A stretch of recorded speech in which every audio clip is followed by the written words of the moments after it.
Clara Brennan pressed her dying son against her chest and screamed into the blizzard. 5-year-old Jamie's body burned with fever, while the Wyoming wind cut through her thin coat like knives. Behind her, 5 more children huddled in an abandoned cabin, waiting for a mother who might not return. She had traveled 1,500 miles to marry a stranger. Now that stranger lay wounded somewhere in town, and her boy was slipping away in her arms. This is the story of a widow who refused to let death win twice. Stay with me until the end, and comment what city you're watching from. I want to see how far this story travels. The letter had arrived on the coldest day in Kentucky. Clara Brennan stood at her kitchen table, 6 children watching her with hollow eyes, while the banker's man read the foreclosure notice aloud. His voice droned on about missed payments and legal proceedings, but Clara heard none of it. She was calculating. How much flour remained in the barrel? How many days until the children's shoes wore through completely? How long she could keep pretending everything would be fine? Mrs. Brennan. The banker's man peered at her over his spectacles. Did you hear what I said? You have 30 days to vacate the premises. I heard you. The bank has been more than patient. 2 years since your husband passed, and I said I heard you. Thomas, her eldest at 14, stepped forward. His jaw was set in that stubborn way that reminded Clara so painfully of Daniel. You can't just take our home. My pa built this house with his own hands. Thomas.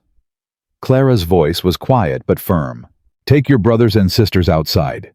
But Ma, now. The children filed out. Lizzie carrying 3-year-old Sarah on her hip.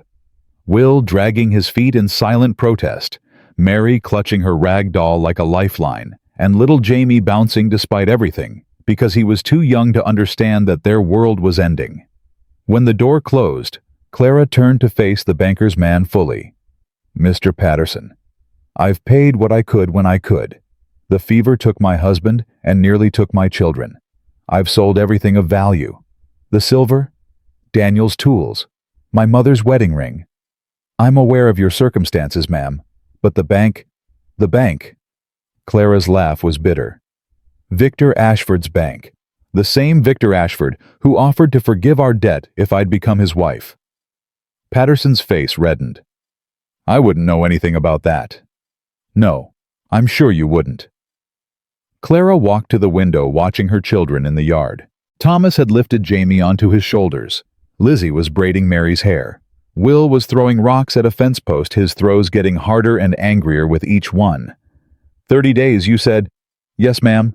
Then I'll need 20 of them to make arrangements. The last 10 to pack what little we have left. Arrangements. Clara didn't answer. She was already thinking about the newspaper advertisement she'd read 3 times that morning, the one she'd hidden in her apron pocket like a shameful secret. Rancher in Wyoming Territory seeks wife. Must be willing to work hard and endure frontier life. Widow with children acceptable. Send letter to Samuel Thornton, Willow Creek, Wyoming. Widow with children acceptable. 4 words that might save them all. 3 weeks later, Clara sat in the cramped passenger car of the Union Pacific, her 6 children arranged around her like satellites orbiting a dying star. The train rattled westward through landscapes that grew increasingly harsh and empty, and Clara watched her old life disappear mile by mile. Ma. Lizzie leaned close, keeping her voice low so the younger ones wouldn't hear. What if he doesn't like us? What if he changes his mind when he sees how many of us there are? He knows how many of you there are. I told him in my letters. But knowing and seeing are different things. Clara couldn't argue with that. In her letters to Samuel Thornton, she'd been honest about her circumstances. 6 children, no money, no skills beyond what any farm wife might have, a dead husband, and a mountain of debt she was running from. His letters back had been brief, but not unkind. He'd described his ranch, 5,000 acres, 800 head of cattle, a house with 6 bedrooms that had sat empty for 20 years. He'd described the town small, but growing a church, a school, a general store. He'd described himself 41 years old, never married, not looking for romance, but for partnership. I need someone to make that house a home, he'd written. Someone to give those empty rooms a purpose. If you're willing to work alongside me to build something together, then come to Wyoming. I'll meet you at the station in Willow Creek on November 15th. November 15th was tomorrow. Ma. Will's voice cut through her thoughts. Jamie's hot again. Clara's stomach dropped. She pressed her hand to Jamie's forehead and felt the fever burning beneath his skin. How long has he been like this? I don't know. He was sleeping and then he woke up all sweaty. Lizzie, get the canteen. Thomas, find the conductor and ask if there's a doctor on board. The children moved, instantly trained by 2 years of crisis to respond without argument. Clara gathered Jamie into her lap, feeling his small body tremble against hers. He was 5 years old and had already survived scarlet fever, whooping cough, and the same winter sickness that had killed his father. His body was tired of fighting. Mama. Jamie's voice was thin and reedy. I don't feel good. I know, baby. I know. We're almost there. Just hold on a little longer. Is the cowboy man going to be nice? Clara swallowed hard. I hope so, sweetheart. I truly hope so. Thomas returned with bad news. No doctor on board. The next stop wasn't for another 6 hours. Clara did what she could, cool cloths on Jamie's forehead. Small sips of water, whispered prayers she wasn't sure anyone was listening to. By the time the train pulled into Willow Creek Station the next afternoon, Jamie's fever had broken, but Clara's nerves had not. She gathered her children on the platform, straightening collars and smoothing hair that refused to be tamed. They looked like what they were, refugees from a life that had collapsed around them, but Clara made them stand tall anyway. Remember, she said, crouching to meet their eyes, this man is giving us a chance, a home. We will be polite, we will be grateful, and we will work hard to deserve what he's offering. Understood? 6 heads nodded. Thomas, you'll help with whatever needs doing around the ranch. Lizzie, you'll help me in the house. Will, you'll mind your tongue and your temper. Mary, stop crying, it'll be all right. Jamie, stay close to me. Sarah, sweetheart, please stop eating your mitten. Clara stood and scanned the platform. A few people milled about, but none of them approached. No tall rancher with a weathered face and honest eyes the way she'd imagined him. No one at all seemed to be waiting for a widow with 6 children. Minutes passed. The platform emptied. The station master gave Clara a pitying look as he locked up his office. Ma'am, you waiting on someone? Samuel Thornton. He was supposed to meet us here. The station master's eyebrows rose. Sam Thornton, from Thornton Creek Ranch. Yes. Do you know him? Everyone knows Sam. The man's expression shifted to something complicated, respect mixed with concern. But ma'am, Sam ain't gonna be meeting nobody today. He got hurt bad 3 days ago. Stampede spooked his cattle and he got trampled trying to save one of his men. Doc Price has been working on him round the clock. Clara felt the blood drain from her face. How bad? Broken ribs, they say. Maybe some inside damage. He's alive, but barely. The station master looked at her children, then back at her. You, the mail-order bride he sent for. Yes. Well. He scratched his beard. That's a predicament. Ranch is 7 miles north of here. Road's rough on a good day, and there's a storm coming in. You got anyone else you can call on? Clara looked at her 6 children, at their tired faces and worn clothes, and the hope in their eyes that was starting to flicker out. No, she said quietly. There's no one else. The station master, his name was Horace, found them a room at the boarding house for the night. It was small and cold and cost money. Clara couldn't afford to spend, but she had no choice. The storm the station master had warned about arrived with a vengeance, turning the world outside their window into a howling white void. Ma. Thomas stood at the window, watching the snow pile up. If Mr. Thornton is hurt bad, what happens to us? I don't know yet. Do we go back to Kentucky? There's nothing to go back to, Thomas. You know that. Then what do we do? Clara didn't answer. She was sitting on the edge of the bed, Jamie's head in her lap. His fever had returned worse than before. His cheeks were flushed an angry red, and his breathing had turned shallow and raspy. Lizzie, go downstairs and ask if there's a doctor in this town. Thomas already asked. The doctor's with Mr. Thornton. He can't come. Clara closed her eyes. Of course the one doctor in this godforsaken town was busy saving the man who was supposed to save them. Mama? Mary's small voice trembled. Is Jamie going to die like Papa? No. Clara's voice was sharp, more forceful than she intended. No one else is dying. Do you hear me? I won't allow it. But as the night wore on and Jamie's fever climbed higher, Clara felt her certainty crumbling. She bathed him with cool water. She made him drink tea with honey. She wrapped him in every blanket they had, and then lay beside him, giving him her own body heat when the shivers came. Mama! Jamie's eyes fluttered open some time after midnight. I saw Papa. Clara's heart stopped. What? In my dream, he said to tell you he's proud, and that the cowboy man is good. He said, don't be scared. Tears spilled down Clara's cheeks before she could stop them. Did he say anything else? He said...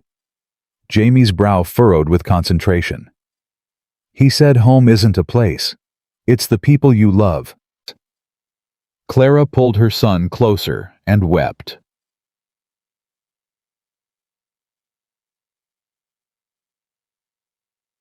By morning the storm had passed and Jamie's fever had broken. Both felt like miracles. Clara left the children with strict instructions. Lizzie in charge. Thomas as backup. No one leaves the room, and went downstairs to find answers. The boarding house owner, a stern woman named Mrs. Perkins, was sweeping the front porch when Clara emerged. Mrs. Brennan. The woman's voice was neutral, neither welcoming nor hostile. Your boy doing better? Yes, thank you. The fever broke last night. Glad to hear it. Mrs. Perkins paused her sweeping. Word around town is you're the woman Sam Thornton sent for. That's right. And you've got 6 young ones with you. Also right. Mrs. Perkins studied her for a long moment. Most folks thought Sam had lost his mind when he put that advertisement in the paper. A confirmed bachelor at 41 suddenly looking for a wife, and one with children no less. She shook her head. But Sam always did things his own way. What kind of man is he truly? The best kind. Mrs. Perkins's voice softened slightly. Hard on the outside. Fair to everyone who deserves it. Took in Eli Stone 5 years ago when no one else would hire a black man. Pays his ranch hands better than anyone in the territory. Never cheats at cards, though Lord knows he could. She paused. He's been alone a long time, Mrs. Brennan. Lost someone he loved when he was young. Built walls around himself so high, most folks figured no one would ever climb them. And yet he sent for me. And yet he sent for you. Mrs. Perkins resumed her sweeping. The question is, what are you going to do about it? Clara looked toward the end of town where the road led north to Thornton Creek Ranch. 7 miles through fresh snow. A wounded man who might not survive. 6 children depending on her to make the right choice. I'm going to do what I came here to do, Clara said. I'm going to meet my husband. The livery stable owner, a grizzled man named Hank, was less than enthusiastic about renting Clara a wagon. Road to Thornton's place is barely passable in good weather, he said, eyeing her skeptically. After last night's storm, it'll be buried in drifts. You'll get stuck halfway there and freeze to death. Then I'll need your best horses. Ma'am, I don't think you understand. I understand perfectly. Clara's voice was steel. I have a sick child who needs proper shelter and warmth. I have 5 other children who have been traveling for weeks and deserve a real home. And I have a fiancé. The word felt strange on her tongue. Who is lying injured and probably wondering if I've abandoned him.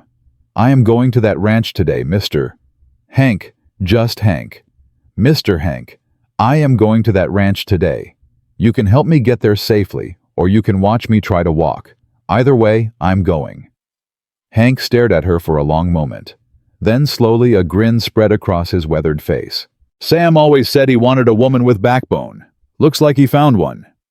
He jerked his thumb toward the back of the stable. "I'll hitch up my steadiest team, but I'm driving. You'll need someone who knows the road." Clara's shoulders sagged with relief. "Thank you." "Don't thank me yet. We ain't there." The journey to Thornton Creek Ranch took 4 hours. The road was exactly as bad as Hank had warned, snow-buried and treacherous with drifts that reached the horses' chests in places. But Hank knew every twist and shortcut, and the children huddled together in the wagon bed, sharing warmth and fear in equal measure. Clara sat beside Hank on the driver's bench, Jamie wrapped in blankets in her lap. The boy's fever had stayed down, but he was weak, and every jolt of the wagon made him whimper. "There." Hank pointed through the falling snow. "That's Thornton land. See the fence line?" Clara squinted. Through the white curtain she could barely make out wooden posts stretching toward the horizon. "How much land does he have?" 5,000 acres, give or take. Biggest spread in the territory." Hank clucked at the horses. "House is another mile up. You'll see it once we clear this rise."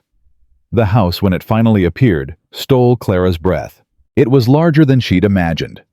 2 stories of solid timber and stone, with a wide porch that wrapped around 3 sides and actual glass windows that glinted in the weak winter sun. Behind it stood an enormous barn, several outbuildings and corrals that seemed to stretch forever.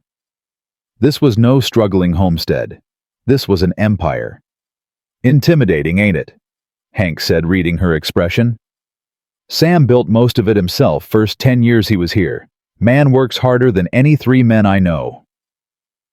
The wagon pulled up to the main house, and immediately the front door swung open. A young black man emerged, his expression shifting from wariness to recognition to relief in quick succession. "You must be Mrs. Brennan." He hurried down the porch steps. "I'm Eli Stone, Sam's foreman. We've been expecting you, well, hoping I should say after the storm, and—" He trailed off, taking in the wagon full of children. "Lord have mercy. Sam said you had children. He didn't say you had an army." 6 children, Clara said, climbing down from the wagon with Jamie in her arms. "And they're well behaved, I assure you." "I don't doubt it, ma'am." Eli reached up to help Lizzie down, then Thomas, then the rest. "Let's get everyone inside and warmed up. The house has been cold. Sam ain't exactly been in a state to keep fires going, but I started one in the main room this morning when I heard you might be coming." "How is he, Mr. Thornton?" Eli's expression darkened. "Doc says he'll live, but it's gonna be a long recovery. 3 broken ribs, and something got bruised up inside. He's been in and out of consciousness for 3 days." He paused. "He asked about you, though, when he was lucid. Asked if his bride had arrived yet." Clara felt something shift in her chest. "Take me to him." The bedroom was dim curtains drawn against the harsh winter light. The smell hit Clara first, sickness and sweat, and the sharp tang of medicinal herbs. Then she saw him. Samuel Thornton lay in a bed that seemed too small for his frame. Even injured, even pale, and still, he was formidable. Dark hair shot through with gray at the temples. A strong jaw shadowed with days of stubble. Broad shoulders that spoke of decades of physical labor. He was not handsome in the conventional sense, but there was something compelling about him, a solidity, a presence. His eyes opened as Clara approached. They were gray, storm cloud gray, and they fixed on her with an intensity that made her breath catch. "You came." His voice was rough, barely more than a whisper. "They said, the storm. Thought maybe you'd turned back." "I don't turn back." A ghost of a smile crossed his cracked lips. "No. I didn't reckon you would. Your letters." He winced, pressing a hand to his ribs. "Your letters had backbone in every line." "Mr. Thornton." "Sam. If you're gonna be my wife, call me Sam."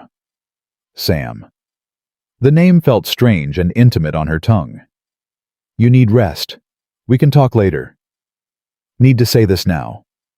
He struggled to push himself up, and Clara moved instinctively to help him, sliding an arm behind his shoulders. He was burning with fever, she realized. His skin was furnace hot through his nightshirt. You should lie down. Just listen. His gray eyes found hers again. I know this ain't what you expected. I was supposed to meet you at the station. Give you a proper welcome. Show you the ranch. Let you decide if you could live here before we made anything official. He coughed, and the sound was wet and terrible. Instead, I'm laid up like a useless old bull, and you're stuck in a strange place with no one to help you. I'm not stuck anywhere. I chose to come here. You chose to come to a working ranch with a healthy rancher, not a sick room with a man who might die before— Stop! Clara's voice was sharp enough to cut. Don't you dare talk about dying. I've buried one husband. I won't bury another. Sam stared at her. For a long moment, neither of them spoke. Then impossibly, he laughed. It was weak, and it clearly hurt him, but it was real. Lord woman, you're exactly what I asked for. What you asked for was someone willing to work hard and endure frontier life. Well, I've been working hard since I was 12 years old, and I've endured more than most people survive. If you think a little snow and a man with broken ribs is going to scare me off, you don't know anything about Kentucky women. I'm starting to learn. His hand found hers, his grip surprisingly strong.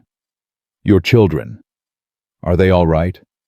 They're downstairs. My youngest son has been ill, but he's recovering. Bring them to me. Tomorrow when I'm stronger. I want to meet them. You need to rest. I need to see what my future looks like. Sam's eyes were drifting closed, the effort of speaking draining his limited strength. I've waited 20 years for a family, Clara Brennan. I can wait one more night. Clara sat beside his bed long after he'd fallen asleep, still holding his hand, wondering what she'd gotten herself into.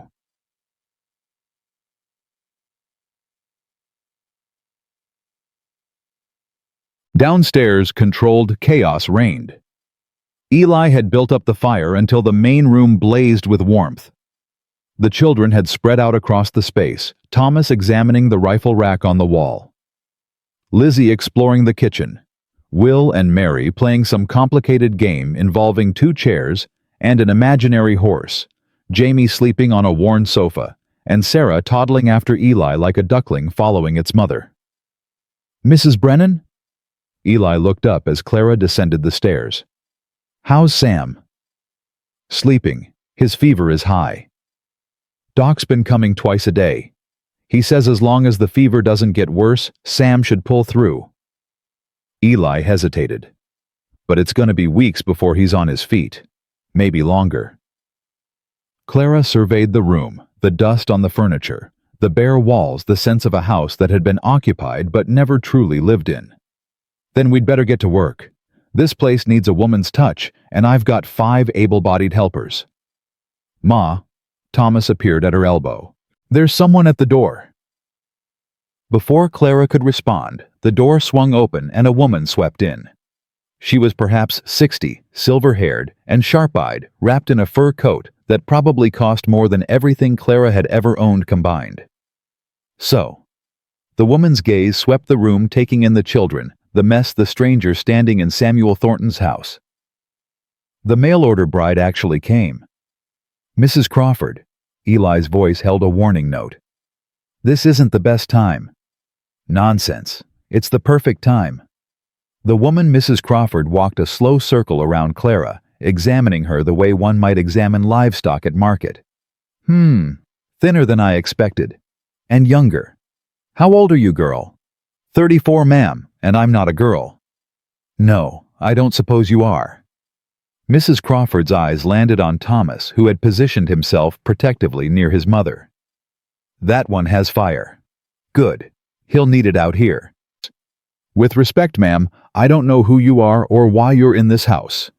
I'm Martha Crawford. I own the 2nd largest ranch in this territory, and I was Samuel Thornton's friend before you were born.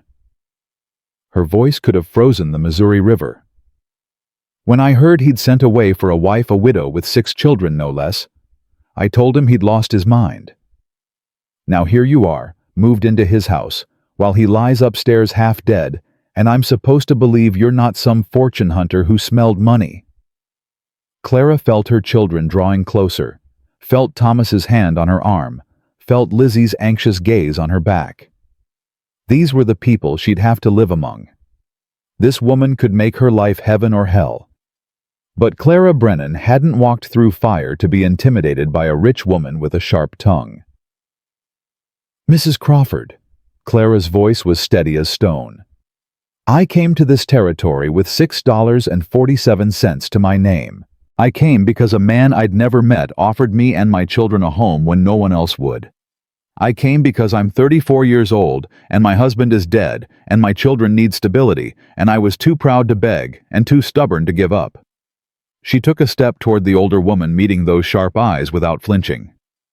"I don't want Sam Thornton's money. I want a roof over my children's heads. I want a chance to build something that can't be taken away. I want to give my family the future my husband died trying to provide. If that makes me a fortune hunter in your eyes, then I reckon we just define the term differently." Silence filled the room. Then slowly Martha Crawford smiled. It transformed her face, turning her from adversary to something almost like an ally. "Well," she pulled off her gloves with deliberate care. "It seems Samuel didn't lose his mind after all. He might have actually found a woman worthy of this place." Martha Crawford stayed for 2 hours that first day. She asked questions that felt more like interrogations, examined the children with the critical eye of a woman who'd raised 5 of her own, and made Clara repeat her entire life story twice. By the time she left, Clara felt wrung out like a dish rag, but something had shifted. "She likes you," Eli said, after the door closed behind Mrs. Crawford. "Don't let the sharp tongue fool you. If she didn't approve, she would have said so and left inside of 10 minutes. That was her approving. "Yes, ma'am." That was Martha Crawford giving her blessing. Eli's smile was tired, but genuine. "She'll spread the word around town. Won't stop all the gossip, but it'll help." Clara sank into a chair by the fire, suddenly exhausted. Jamie was still sleeping on the sofa, his breathing steady and even. The other children had scattered through the house, exploring their new home with the tentative curiosity of animals released into unfamiliar territory. "Eli." Clara's voice was quiet. "What really happened to Sam?" "The station master said a stampede, but it was my fault." The words came out heavy, weighted with guilt. "We were moving the herd to winter pasture. Storm spooked them. I got knocked off my horse right in the path of 800 head of panicked cattle." Eli's hands clenched at his sides. "Sam rode in and pulled me clear. Got trampled himself doing it. 3 ribs broken, internal bleeding. Doc said if Sam had been anyone else, he'd be dead. He saved your life." "He did, and now he might die because of it." Clara studied the young man's face, seeing the weight of responsibility pressing down on him. "How long have you worked for Sam?" 5 years. He found me in Cheyenne half-starved and looking for work. No one would hire me. Being a free black man don't mean much when folks still look at you like property." Eli's jaw tightened. "Sam offered me a job on the spot. Foreman wages. Said he didn't care what color a man was, only whether he could do the work. And you've been with him ever since." "This ranch is my home, Mrs. Brennan. Sam is the closest thing to family I've got." Eli met her eyes directly. "I'll do whatever it takes to help him recover. And if that means helping you and your children settle in, then that's what I'll do." Clara nodded slowly. "Then we'd better get started. Where do the children sleep?" The next few hours were a blur of activity. Eli showed Clara the 6 bedrooms on the 2nd floor, each one bare and dusty, but solid. The children claimed spaces with the enthusiasm of pioneers staking territory. Thomas took the room nearest the stairs, positioning himself as guardian. Lizzie and Mary would share the largest room with its window overlooking the ranch. Will demanded the room farthest from everyone else, and Clara let him have it, recognizing his need for space. Jamie and Sarah would sleep in the room connected to the master bedroom, close enough that Clara could hear them in the night. The master bedroom itself gave Clara pause. Sam's room. Soon to be their room if the marriage went forward. She stood in the doorway looking at the simple furniture, the worn quilt on the bed, the single photograph on the nightstand. "That's Margaret." Eli had appeared beside her. "Maggie Sullivan. Sam was going to marry her 20 years ago. She died of consumption before they could." Clara picked up the photograph. A young woman with kind eyes and a gentle smile looked back at her. He loved her. More than anything. After she passed, Sam threw himself into building this ranch. Said if he couldn't have love, he'd have land. Eli's voice was soft. "I think he's been waiting all these years for a reason to try again." Clara set the photograph down carefully. "And you think I'm that reason? I think you might be, if you're willing." That night, Clara made her rounds the way she had every night for 14 years of motherhood. She checked on Sarah first, the 3-year-old already asleep in the small bed Eli had found in the attic. Then Jamie, whose fever had stayed down, but whose face still looked too pale. Mary was reading by candlelight, and Clara made her blow it out with a kiss on the forehead. Will pretended to be asleep, and Clara pretended to believe him. Lizzie was actually sleeping, exhausted from the journey and the stress of being the eldest daughter. Thomas was sitting up in bed waiting for her. "Ma." His voice was too serious for 14. "We need to talk." Clara sat on the edge of his bed. "I know. This man, this Sam Thornton, you don't know him, not really. Letters aren't the same as knowing someone." "You're right, they're not. And now he's hurt, maybe dying, and we're living in his house, eating his food, sleeping in his beds. What happens if he doesn't make it? What happens to us then?" Clara took her son's hand, feeling the calluses that had formed from 2 years of trying to be the man of the family. "I don't know, Thomas. I wish I could promise you everything will be fine, but I can't. What I can promise is that I'll fight for this family. Whatever happens, wherever we end up, I will fight for us. You shouldn't have to fight alone." "I'm not alone. I have you. I have all of you." Clara squeezed his hand. "And maybe, if we're lucky, we'll have Sam Thornton too." Thomas was quiet for a long moment. "I don't trust him yet." "That's fair. Trust has to be earned. But I'll give him a chance. For you. For the little ones." Thomas's jaw set in that stubborn way. "But if he hurts this family, I don't care how big his ranch is. I'll make him regret it." Clara kissed her son's forehead the way she used to when he was small. "That's all I ask. A chance." She left Thomas's room and made her way downstairs, too restless to sleep. The house was quiet, the fire burning low. Clara added another log and stood by the window, looking out at the snow-covered land that might become her home. A sound from upstairs made her turn. Footsteps slow and uneven. Then a voice weak but determined. "You shouldn't be up." Sam Thornton stood on the landing, one hand braced against the wall, the other pressed to his bandaged ribs. He was wearing a nightshirt and trousers, and he looked like death warmed over, but his gray eyes were clear and focused on her. "You shouldn't be up," Clara repeated, already moving toward the stairs. "The doctor said complete bed rest. Doc Price is an old woman." Sam took another step down, wincing. "I've been lying in that bed for 3 days. A man can only stare at the ceiling so long before he goes mad." "You'll tear your stitches." "Then you'd better help me to a chair before I fall down these stairs and tear everything else." Clara climbed the stairs and slipped her shoulder under his arm, taking his weight. He was heavy, solid muscle under the illness, and she felt the heat of his fever through his clothes. "Stubborn man," she muttered. "Stubborn woman," he replied. "We should get along just fine."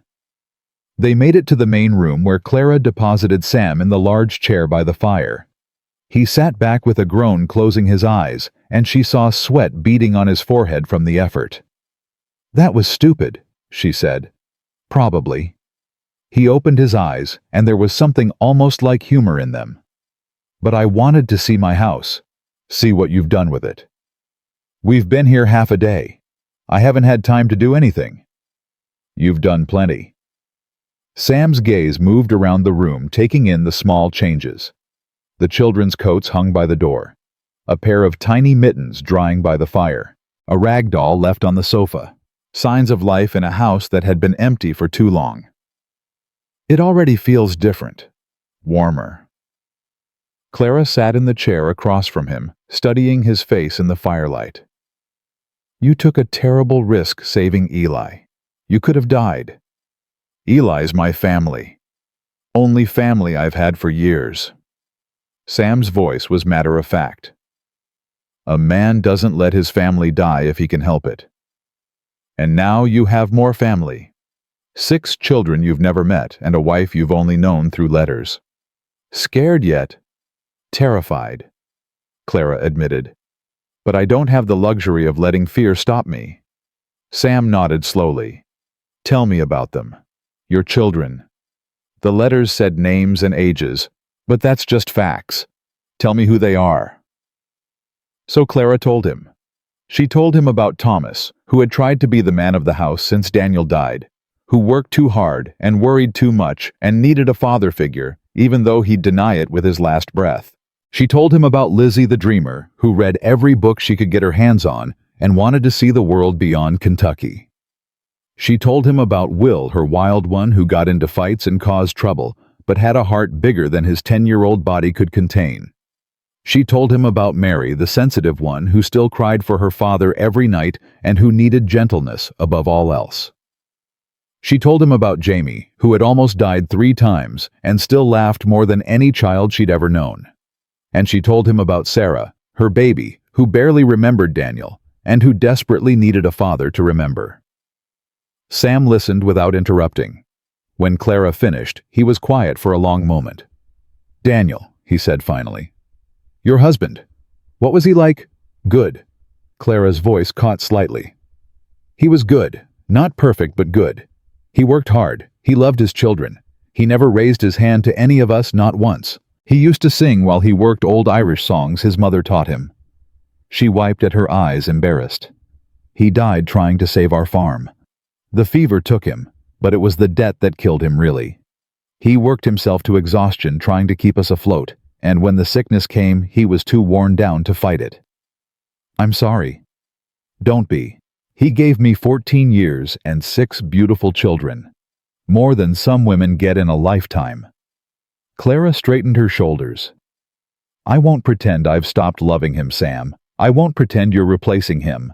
But I can promise you this, if you give me and my children a home, I will be a good wife to you. I'll work hard. I'll be faithful. I'll try to make you happy. Sam reached out and took her hand.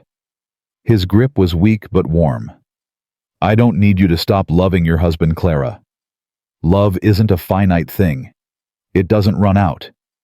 His gray eyes held hers. I just need you to be willing to let me in, to let me be part of this family you've built. Can you do that? Clara looked at this man, this stranger who had offered her everything when she had nothing, who had nearly died saving his foreman, and now sat in a chair by the fire asking not for love, but for a chance. Yes, she said, I can do that. The days that followed fell into a rhythm. Clara took over the running of the household with the efficiency of a woman who'd been managing chaos for 14 years. She cleaned rooms that hadn't been properly cleaned in decades. She organized a kitchen that had been used by cowboys who thought salt and pepper were exotic spices.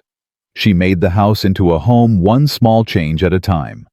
The children adapted in their own ways.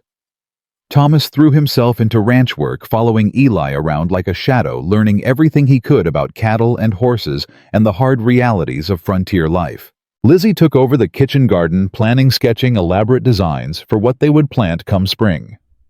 Will got into trouble exactly 3 times in the first week, once for climbing on the barn roof, once for trying to ride a horse that wasn't broken yet, and once for getting into a fistfight with a ranch hand who'd made a comment about his mother. That last incident brought Clara running from the house, heart pounding, to find her 10-year-old son being held back by Eli while a man twice his size nursed a bloody nose. What happened? Clara demanded. Your boy's got a hell of a right hook, ma'am." The ranch hand, a man named Pete, actually sounded impressed, despite the blood dripping from his face.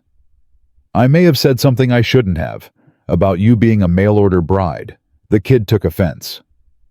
Clara looked at Will, whose face was flushed with anger, and something that looked a lot like pride. "William James Brennan. We do not solve problems with our fists. He called you a—" "I don't care what he called me. You apologize right now." "But Now, William." Will's jaw tightened, but he met Pete's eyes. "I'm sorry for hitting you. I ain't sorry for defending my mother." Pete wiped the blood from his nose and surprised everyone by laughing. "Fair enough, boy. And for what it's worth, I'm sorry too. Your ma seems like a decent woman. I had no right to say otherwise." Later that evening, Clara found Sam on the porch. He'd graduated from bed rest to sitting up, and from sitting up to short walks around the house. The doctor said he was healing faster than expected, but Clara could still see the pain he tried to hide with every movement. "Heard about Will's adventure," Sam said as she sat beside him. "Pete came to me, apologized, said your boy had more courage than most men he knows. Will has too much courage and not enough sense. He's going to get himself killed one of these days. Maybe." Sam's voice was thoughtful. "Or maybe he just needs somewhere to put all that fire. The ranch has plenty of work for a boy with energy to burn. He's 10 years old. I was 10 when I started working my first cattle drive. Hard work never hurt a boy." Sam turned to look at her. "You're a good mother, Clara. Those children are proof of that, but you can't protect them from everything. Sometimes you have to let them fight their own battles." Clara was quiet for a moment. "Is that what you did when you were young?" "Had no choice. My pa died when I was 8. Ma followed him a year later. I raised myself mostly. Worked ranches from Texas to Montana before I had enough saved to buy my own land." Sam's eyes went distant. "Swore I'd never have children. Didn't want to risk leaving them the way my folks left me. And now you have 6. Now I have 6. A ghost of a smile crossed his face. "Funny how life works." They sat in comfortable silence as the sun set behind the mountains, painting the snow in shades of gold and pink. Clara found herself thinking about how strange it was to feel at peace with a man she'd known for barely a week. "Sam," she spoke without looking at him, "Martha Crawford came by again today, while you were resting. Did she interrogate you some more?" "No, she brought food and advice." Clara hesitated. "She said there are people in town who don't approve of our arrangement. A widow with 6 children moving in with an unmarried man. She said we should get married as soon as possible before the gossip gets out of hand." Sam was quiet for a moment. "What do you think?" "I think she's right. For the children's sake, if nothing else. They don't need to hear whispers about their mother." "Then we'll do it this week. Soon as I can stand through a ceremony without falling over." Sam's hand found hers in the darkness. "I know this isn't how you imagined it. No courtship, no romance, just practicality and necessity. Romance is for people with the luxury of choice. I don't have that luxury." Clara turned to face him. "But I'm not unhappy, Sam. I want you to know that. Whatever this is between us, whatever it becomes, I'm not unhappy." "Neither am I." 3 days later, Reverend Michael Hayes rode out from town to perform the ceremony. It was simple and brief. Clara wore her best dress, the blue one she'd saved for special occasions. Sam wore a clean shirt and managed to stand for the entire 20 minutes, though he was gray-faced and sweating by the end. The children stood as witnesses. Thomas looked suspicious. Lizzie cried happy tears. Will fidgeted until Eli put a hand on his shoulder. Mary clutched her rag doll and watched with solemn eyes. Jamie grinned the whole time, not entirely understanding, but caught up in the occasion. Sarah fell asleep halfway through. When Reverend Hayes pronounced them man and wife, Sam kissed Clara's cheek. It was chaste and appropriate, and nothing like the passionate kisses in the dime novels Lizzie read when she thought no one was watching. But it was real, and it was theirs. "Mrs. Thornton." Sam's voice was rough with fatigue and something else, something warmer. "Welcome to the family." "Mr. Thornton." Clara felt a smile tugging at her lips despite everything. "I suppose I live here now." That night, after the children were in bed and Eli had returned to the bunkhouse, Clara and Sam sat together by the fire. They were married now, legally bound, but the bedroom arrangement remained unchanged. Sam was still too weak for anything more than sleep, and Clara was still too uncertain to push. "Tell me about Victor Ashford." Sam's voice cut through her thoughts. "Martha mentioned his name, said he was the one who foreclosed on your farm." Clara's stomach tightened. What else did she say? That he's been buying up land all across the territory, that he recently opened a bank in Willow Creek. Sam's gray eyes were sharp, despite his weakness. That he has a reputation for pursuing things he wants until he gets them. He's a dangerous man. Clara chose her words carefully. He wanted me to marry him after Daniel died. Said he'd forgive our debts if I became his wife. You refused. I refused. So he took our farm instead. Clara's hands clenched in her lap. I thought coming to Wyoming would put enough distance between us. But if he's here, if he's in Willow Creek, he won't touch you. Sam's voice was steel. He won't touch any member of this family. I don't care how much money he has or how many politicians he owns. This is my land, my town, my family. Victor Ashford can go straight to hell.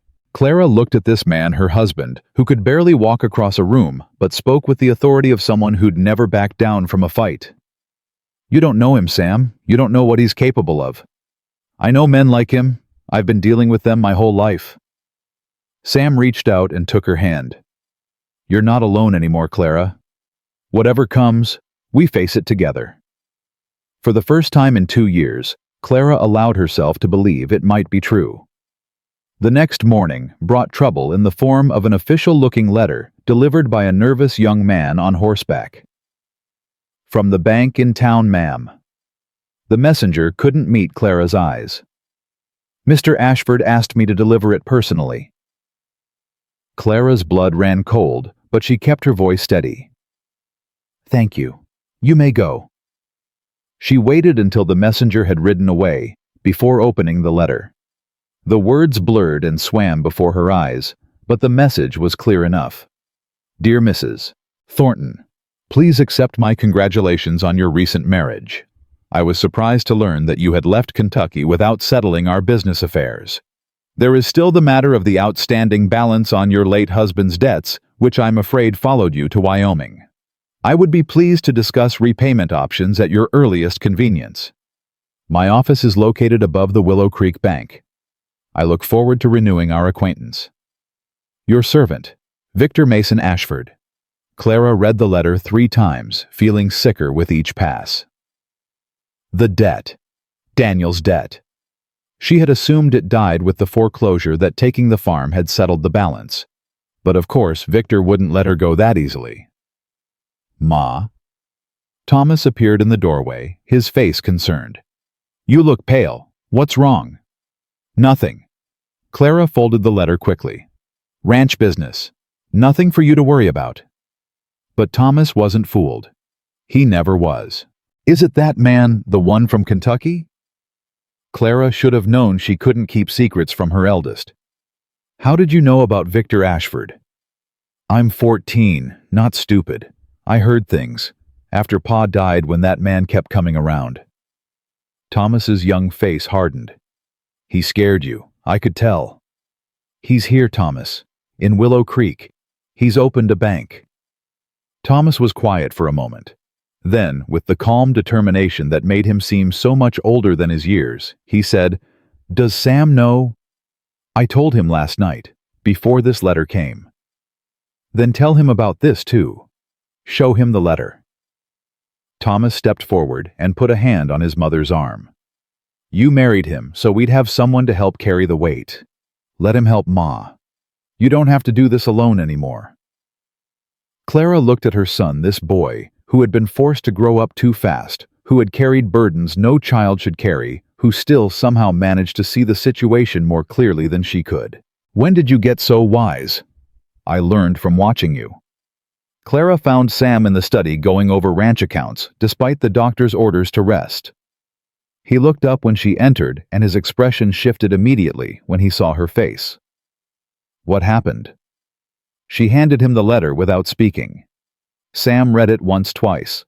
His jaw tightened with each pass. When he looked up, his gray eyes were cold as a Wyoming winter. "He followed you." "It seems so." "This debt he mentions. How much?" $300, or at least it was 300 when I left Kentucky. With Victor's interest rates, it could be double that by now. "I'll pay it." "Sam." "I'll pay it and be done with him." Sam's voice brooked no argument. $300, $600, whatever it takes. I won't have this man holding threats over my family. It's not that simple. Victor doesn't want money.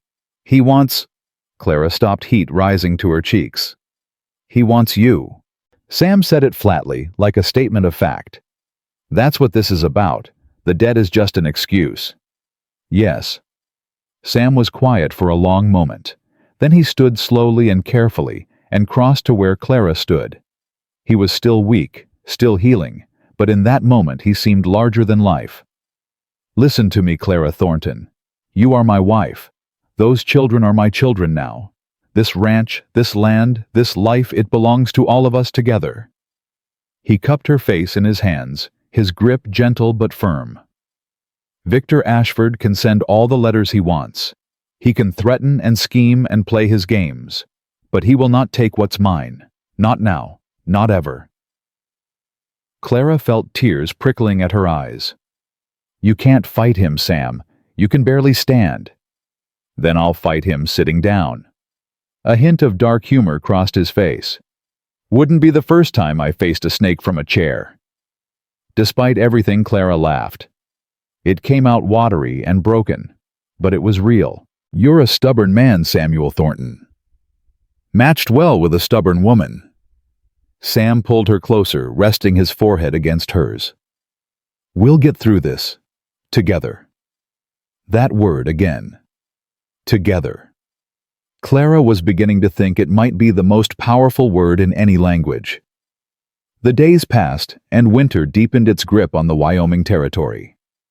Snow fell and fell and fell again, burying the land under a white blanket that seemed endless. The children adapted to the rhythms of ranch life with the resilience that only children possess. Thomas worked alongside Eli every day, learning the 1,000 tasks required to keep a cattle operation running through winter. He came home exhausted each evening, but there was a new light in his eyes, a sense of purpose that Clara hadn't seen since before Daniel died. Lizzie discovered the small library Sam had accumulated over 20 years, and she devoured books like a starving person at a feast. Sam, watching her read one evening quietly, ordered 3 more crates of books from a catalog. When they arrived, Lizzie cried.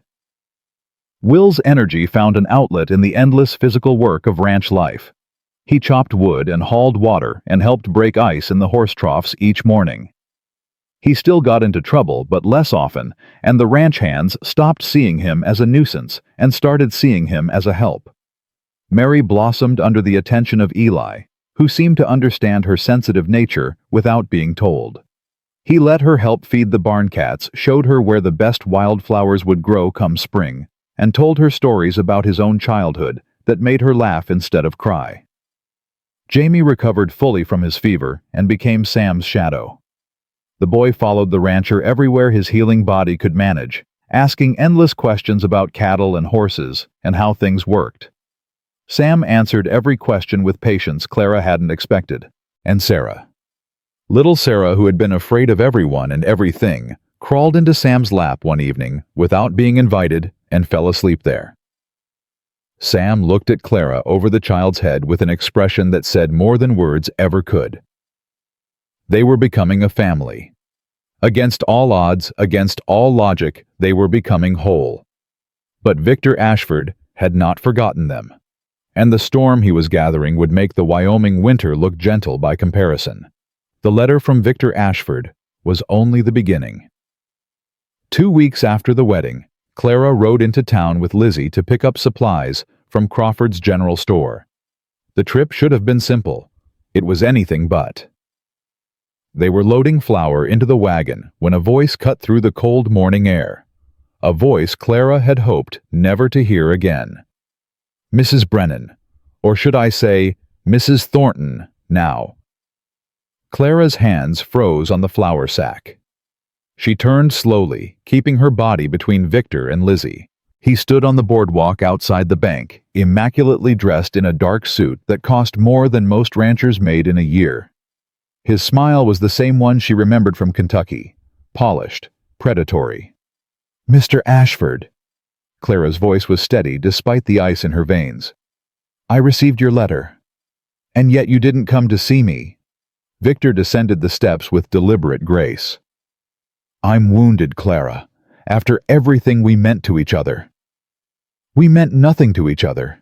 You wanted something I wasn't willing to give." "Ma." Lizzie's voice was small and frightened. "Who is this man?"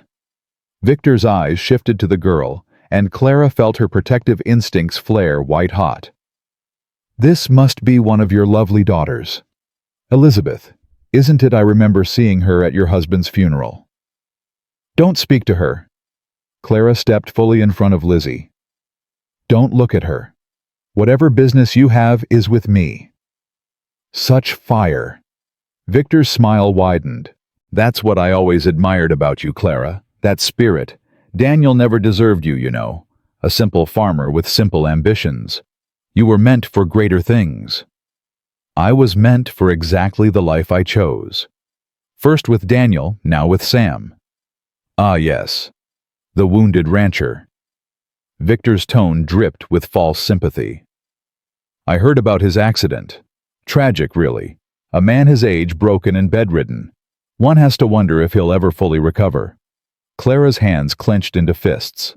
"Sam is recovering just fine." "Is he?" "Because I've heard otherwise." Victor stepped closer, lowering his voice. "I've heard he can barely walk across a room. That his ranch hands are doing all the work. That without significant capital investment, Thornton Creek Ranch won't survive another winter." "You've heard wrong." "Have I?" Victor reached into his coat and withdrew a folded document. "This is a copy of the lien I've placed on your late husband's estate. $347 plus interest plus legal fees. The total comes to just over $500 now." Clara felt the blood drain from her face. "You can't collect a Kentucky debt in Wyoming." "Can't I?" "The law is remarkably flexible when you know the right people." Victor tucked the document away. "I'm a patient man, Clara. I can wait for what I want, but I'd rather not wait. So here's my proposal. Come to dinner with me, tomorrow evening. Just the two of us. We'll discuss terms." "I'm a married woman." "You're a woman with 6 children and a husband who can't protect you. There's a difference." Victor tipped his hat with mocking courtesy. "Tomorrow evening, Clara. The hotel dining room. 7 o'clock. Don't keep me waiting." He walked away before Clara could respond, leaving her shaking with rage and fear in equal measure. "Ma." Lizzie's hand found hers. "Ma, who was that man? Why did he say those things about Pa?" Clara pulled her daughter close, holding on tight. "He's nobody, sweetheart. He's nobody." But they both knew that wasn't true. The ride back to the ranch was silent. Clara's mind raced through possibilities, each one worse than the last. She couldn't tell Sam about Victor's invitation. He was still recovering, still weak. The stress could set him back weeks. But she couldn't hide it either. Thomas's words echoed in her head. "Let him help. You don't have to do this alone anymore." When they reached the ranch, Clara sent Lizzie inside with the supplies and went looking for her husband. She found him in the barn, leaning against a stall door, while Eli worked on a horse's hoof nearby. "Clara." Sam's face lit up when he saw her, then immediately darkened. "What happened?" "How do you know something happened?" "Because I know you." He pushed away from the stall, moving toward her with the careful steps of a man still learning to trust his body. "You've got that look. The one you had when you showed me Ashford's letter." Clara glanced at Eli, who straightened up and wiped his hands on his trousers. "I'll give you two some privacy." "No." Clara's voice stopped him. "Stay. Your family. You should hear this too." She told them everything. Victor's appearance in town, his threats, his invitation to dinner. By the time she finished, Sam's face had gone hard as granite. "He touched you." "No, he didn't touch me." "But he threatened you, in front of our daughter." Sam's voice was low and dangerous. "He stood on a public street and threatened my wife." "Sam, Eli." Sam turned to his foreman. "I need you to ride into town, talk to Martha Crawford, tell her what happened, then talk to Hank at the livery and Pete Morrison at the saloon. Tell them Victor Ashford has made himself an enemy of Thornton Creek Ranch." "Sam, what are you planning?" "I'm planning to remind this eastern snake that he's not in Kentucky anymore." Sam's gray eyes found Clara's. "You're not going to that dinner." "I know. And you're not going into town alone again. Not until this is settled. I can take care of myself." "I know you can, but you don't have to." Sam reached out and took her hands. "This is what marriage means, Clara. We face things together, even when one of us is too stubborn to ask for help." Despite everything, Clara felt a small smile tugging at her lips. "Are you talking about me or yourself?" "Both. We're a matched pair of mules, you and I." Eli left for town within the hour.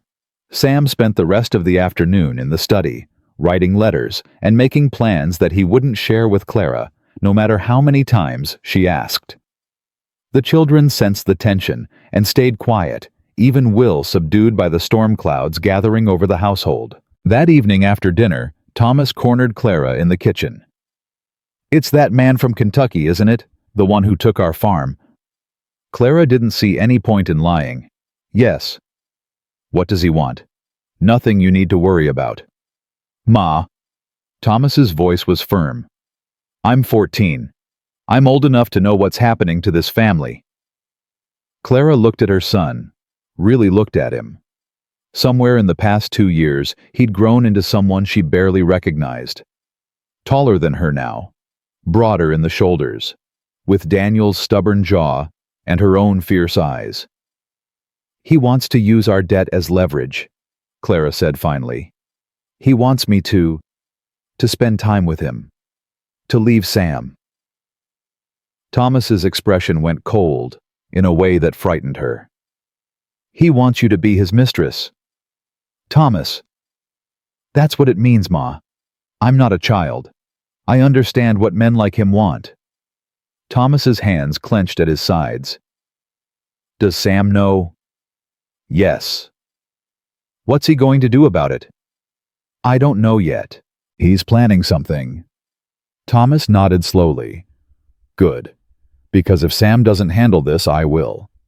"Thomas Daniel Brennan, you will do no such thing." "He threatened our family, Ma. He stood in the street and threatened you in front of Lizzie." Thomas's voice shook with barely contained rage. "Pa would have killed him for that. I won't do any less." "Your father would have wanted you to stay safe, to protect your brothers and sisters." Clara grabbed her son's shoulders, forcing him to meet her eyes. "Promise me, Thomas. Promise me you won't do anything reckless." Thomas was silent for a long moment. Then reluctantly he nodded. "I promise. But if that man hurts you, if he hurts anyone in this family, no promise in the world will hold me back." Clara pulled him into a hug, holding on tight. Her boy. Her firstborn. So much like his father, it made her heart ache. "I love you," she whispered. "Whatever happens, remember that." "I love you too, Ma. That's why I can't let anyone hurt you." The next morning brought unexpected visitors. Martha Crawford arrived first, sweeping into the house with the authority of a woman who'd never been denied anything in her life. "Clara." She took Clara's hands in her gloved ones. Eli told me what happened. That insufferable man. I've already spoken to Reverend Hayes and Doc Price. By noon, everyone in Willow Creek will know what kind of snake Victor Ashford really is. Martha, I don't want to cause trouble. You're not causing trouble. He is. Martha's eyes flashed with righteous anger. This is our town, Clara. Our community. We don't take kindly to outsiders threatening our own. Before Clara could respond, there was another knock at the door. This time, it was Hank from the livery, accompanied by 3 other men Clara recognized from town. Mrs. Thornton. Hank removed his hat. We heard what happened yesterday. Wanted you to know we don't hold with that kind of behavior. Not in Willow Creek? I appreciate that, but... Sam around, one of the other men asked. We'd like to speak with him. Sam appeared in the doorway, moving more steadily than he had in weeks. The anger seemed to have burned away some of his weakness, leaving behind something harder and more determined. Gentlemen. He nodded to each man in turn. I appreciate you coming. What do you need from us, Sam? Right now, just your eyes and ears. Ashford's planning something. I can feel it. I need to know when he makes his move. You've got it. Hank's voice was firm. That man so much as looks at your wife wrong, you'll know about it within the hour. The men filed out, and Martha Crawford followed after extracting a promise from Clara to attend her weekly ladies' social. When the house was quiet again, Clara turned to Sam with wonder in her eyes. They came to help. All of them. People I barely know. This is what community means out here. Sam's voice was soft. We look out for our own. You're one of us now, Clara. You and the children. That means something. I've never had that before. In Kentucky, after Daniel died, people avoided me, like widowhood was contagious. Their loss. Sam took her hand. Our gain. 2 days passed without incident. Clara began to hope that Victor had been bluffing, that the show of community support had scared him off.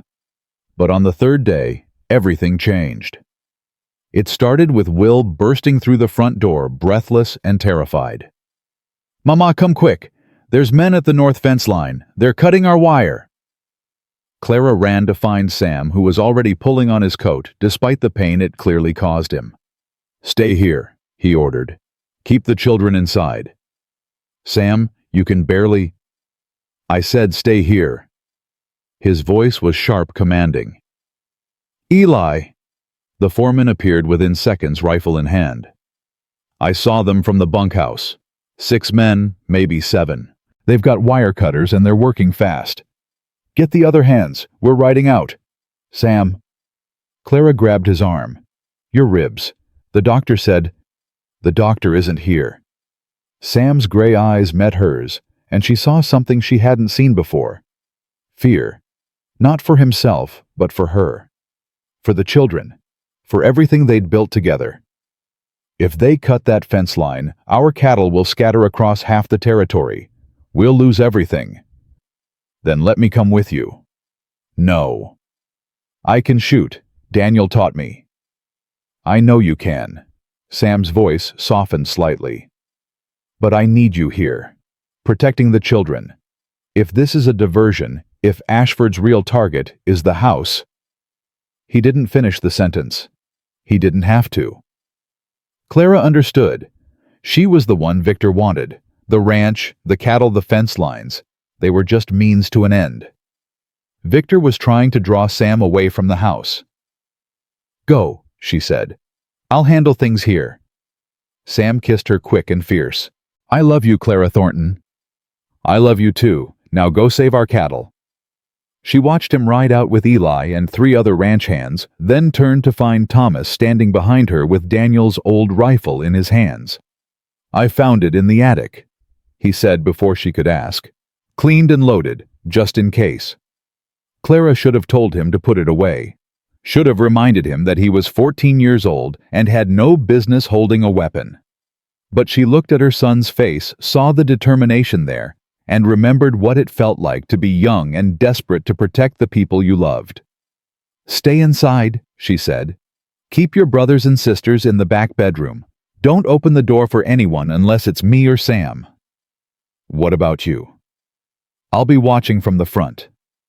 Ma, do as I say, Thomas, please.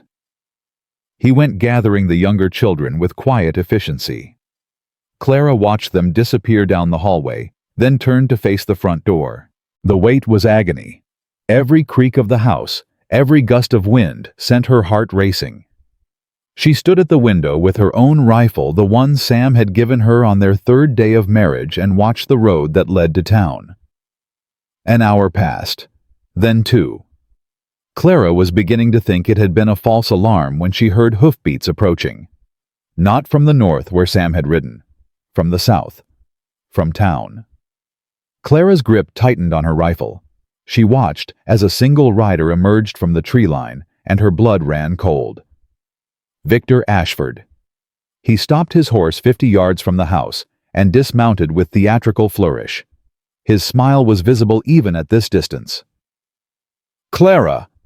His voice carried across the snow. "I know you're in there. Come out and talk to me." Clara didn't move.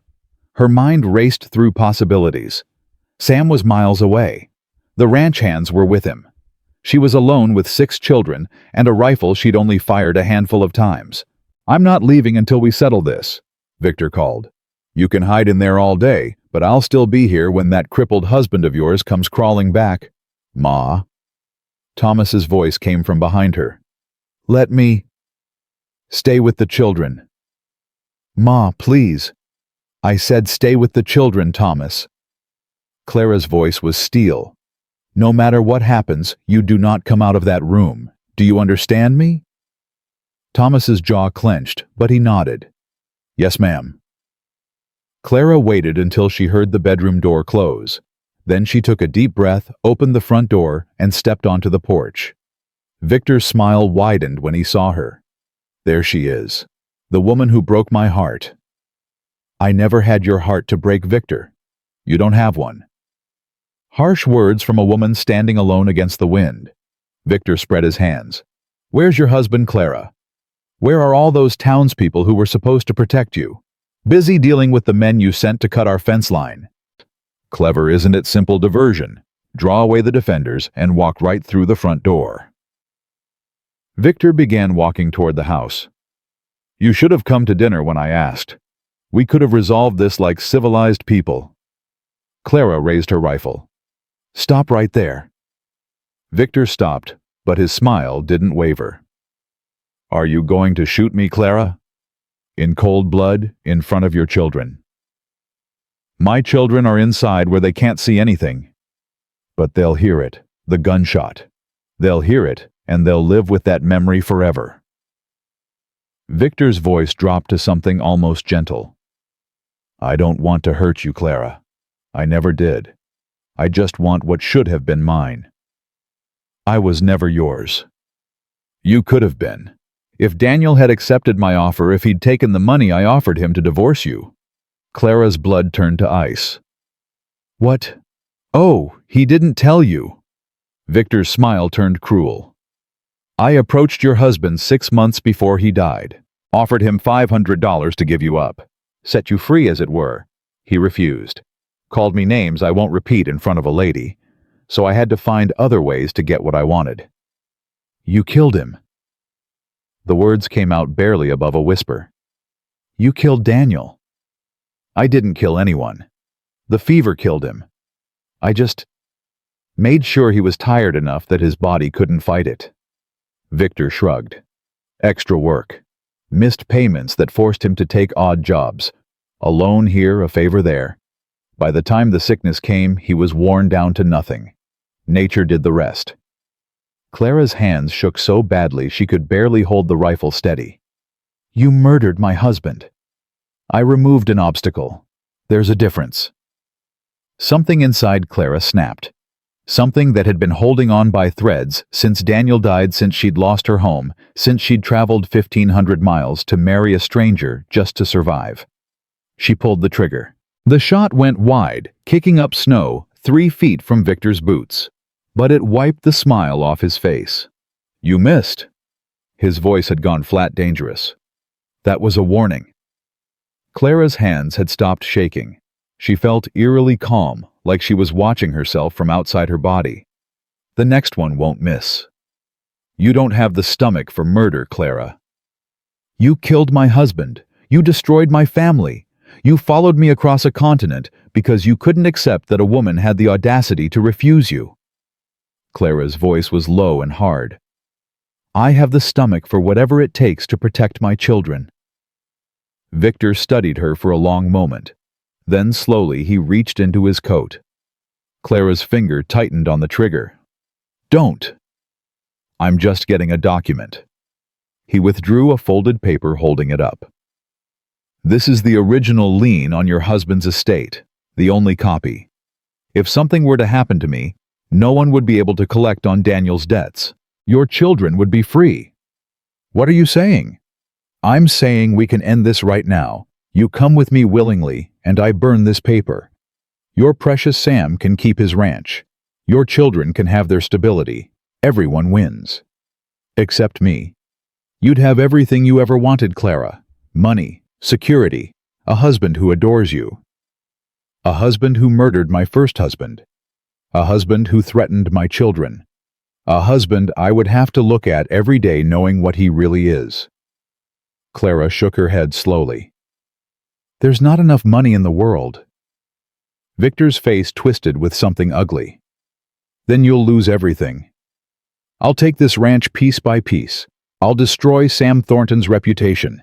I'll make sure no one in this territory will hire your precious Thomas or marry your daughters. You'll watch your children starve because you were too proud to accept what I was offering. Maybe. Clara's voice was quiet. Or maybe I'll just shoot you and take my chances with the law. You wouldn't dare.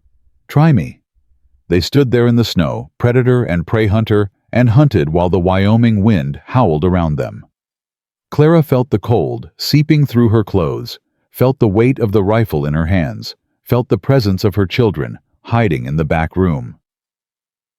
And then she heard it. Hoofbeats. A lot of them. Victor heard it too. His head snapped toward the north, and for the first time, real fear flickered across his face. Sam rode at the front of the group, but he wasn't alone.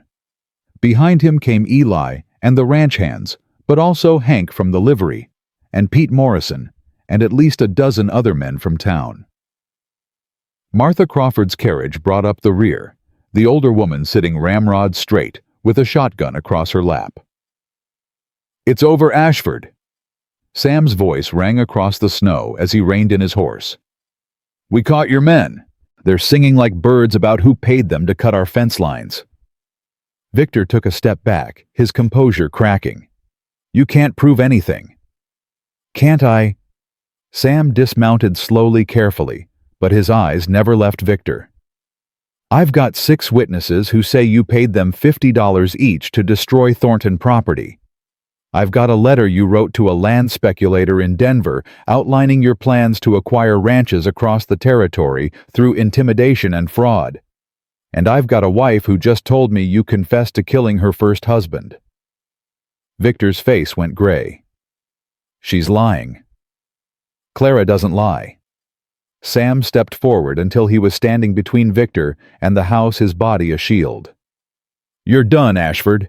The sheriff's on his way from Cheyenne. You can wait for him in the town jail, or you can try to run and see how far you get with 20 rifles aimed at your back. Victor looked around at the wall of hostile faces surrounding him, at the rifles, at the grim determination in every eye. For one terrible moment, Clara thought he might go for his gun. She saw his hand twitch toward his hip, saw the calculation in his eyes. Then the fight went out of him. His shoulders slumped. His hand fell to his side. This isn't over, he said quietly. I have lawyers. I have connections. You have nothing. Sam's voice was flat. Not anymore. 2 men from town stepped forward to take Victor's arms. He didn't resist as they led him toward the road, but he turned his head one last time to look at Clara. You could have had everything, he said. Clara met his eyes without flinching. I already have everything. They took Victor away. The crowd began to disperse, some men heading back to town, others lingering to check on the fence line damage. Martha Crawford descended from her carriage and swept into the house, already calling out orders about hot tea and warm blankets. But Clara barely noticed any of it. She was watching Sam, who stood in the yard looking up at her with something in his eyes she couldn't quite name. "You were going to shoot him," Sam said quietly. "When I rode up, you had that rifle pointed at his chest." "Yes." "Would you have done it if we hadn't arrived?" Clara thought about the question. Really thought about it. "I don't know. Maybe. To protect my children, to protect this family." She shook her head. "I'd like to think I wouldn't have. But I don't know." Sam climbed the porch steps, slow and careful, until he stood before her. His face was gray with exhaustion and pain, but his eyes were warm. "You're magnificent," he said. "You know that I'm a mother." Clara's voice cracked slightly. "I do what I have to do." Sam pulled her into his arms, and Clara finally let herself break.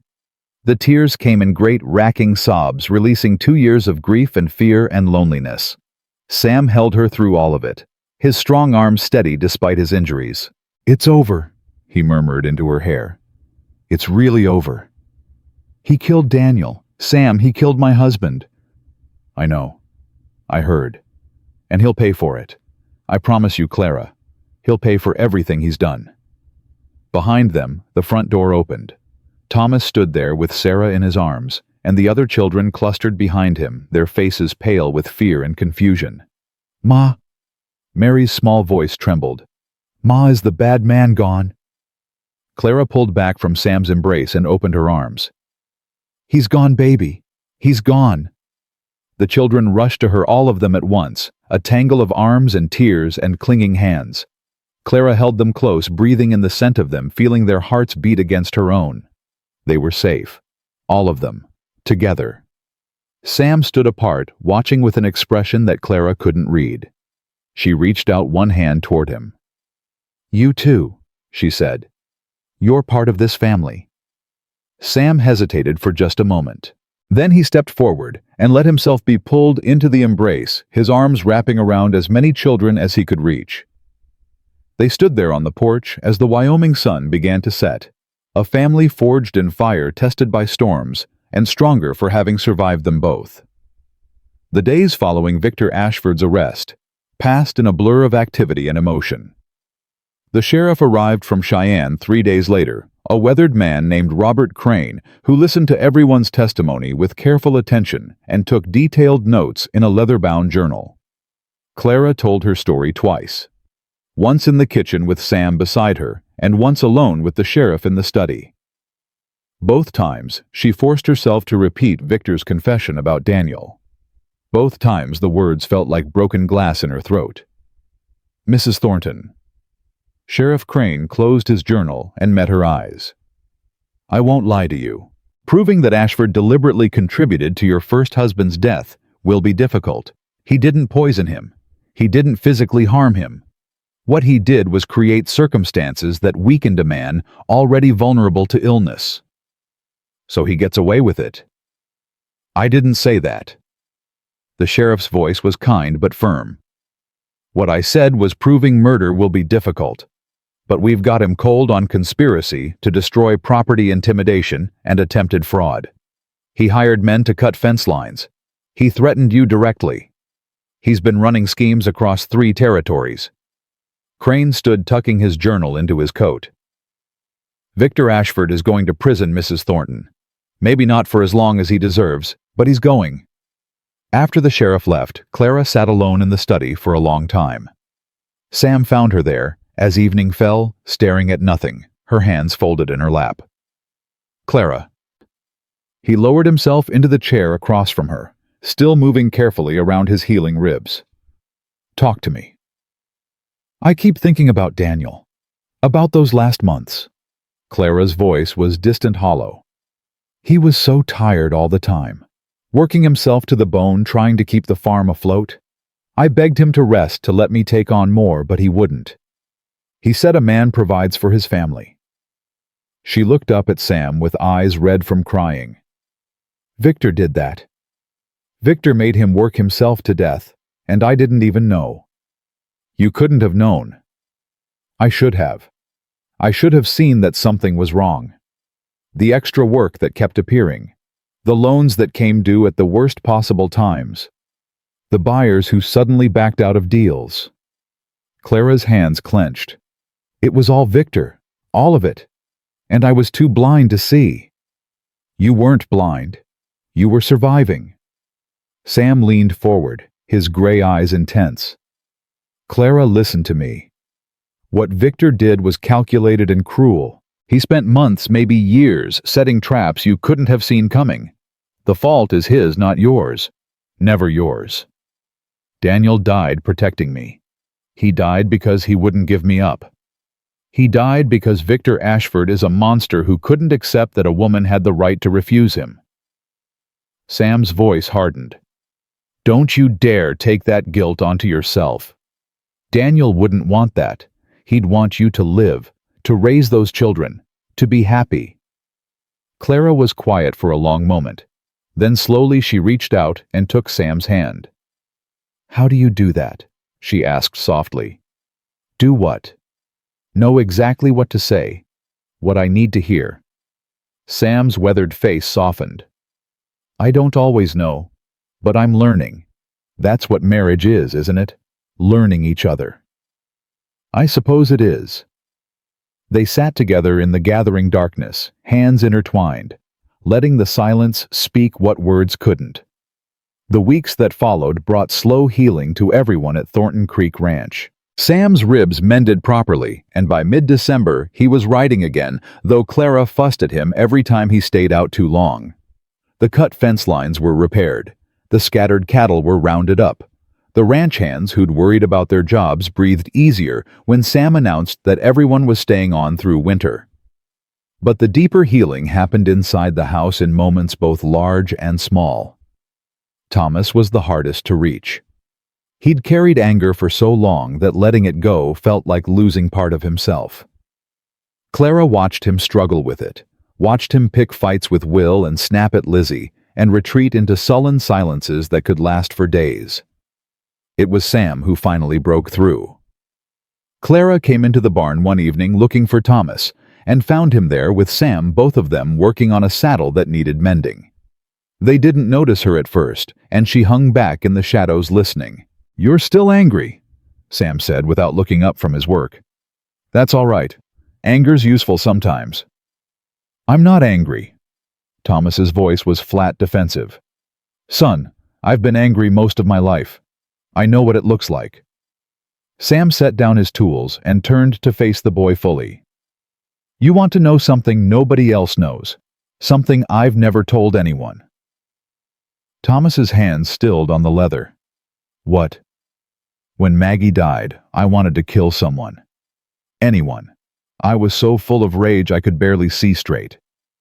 She was 22 years old, Thomas. 22. We were supposed to have a whole life together, and God or fate or whatever you want to call it took her away. Left me with nothing but a piece of land and a hole in my chest where my heart used to be. What did you do? I built this ranch. Every fence post, every beam, every nail. I pounded my anger into this land until there wasn't anything left but exhaustion. Sam's voice was rough with old pain. It worked mostly. Kept me alive long enough to realize that living angry isn't really living at all. Thomas was quiet for a long moment. I wanted to kill him, Victor Ashford. When Ma told me what he'd done to Pa, I wanted to ride into town and put a bullet in his head. I know. Is that wrong? To want that? Wanting isn't wrong. Acting on it would have been. Sam put a hand on Thomas's shoulder. Your pa would be proud of you, Thomas. The way you've taken care of your mother, your brothers and sisters. The way you've stepped up when everything was falling apart. That takes more courage than shooting a man ever could. I don't feel brave. I feel scared all the time. That's what brave is. Being scared and doing what needs doing anyway.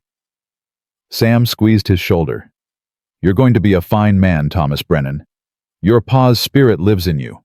Don't let anger poison that.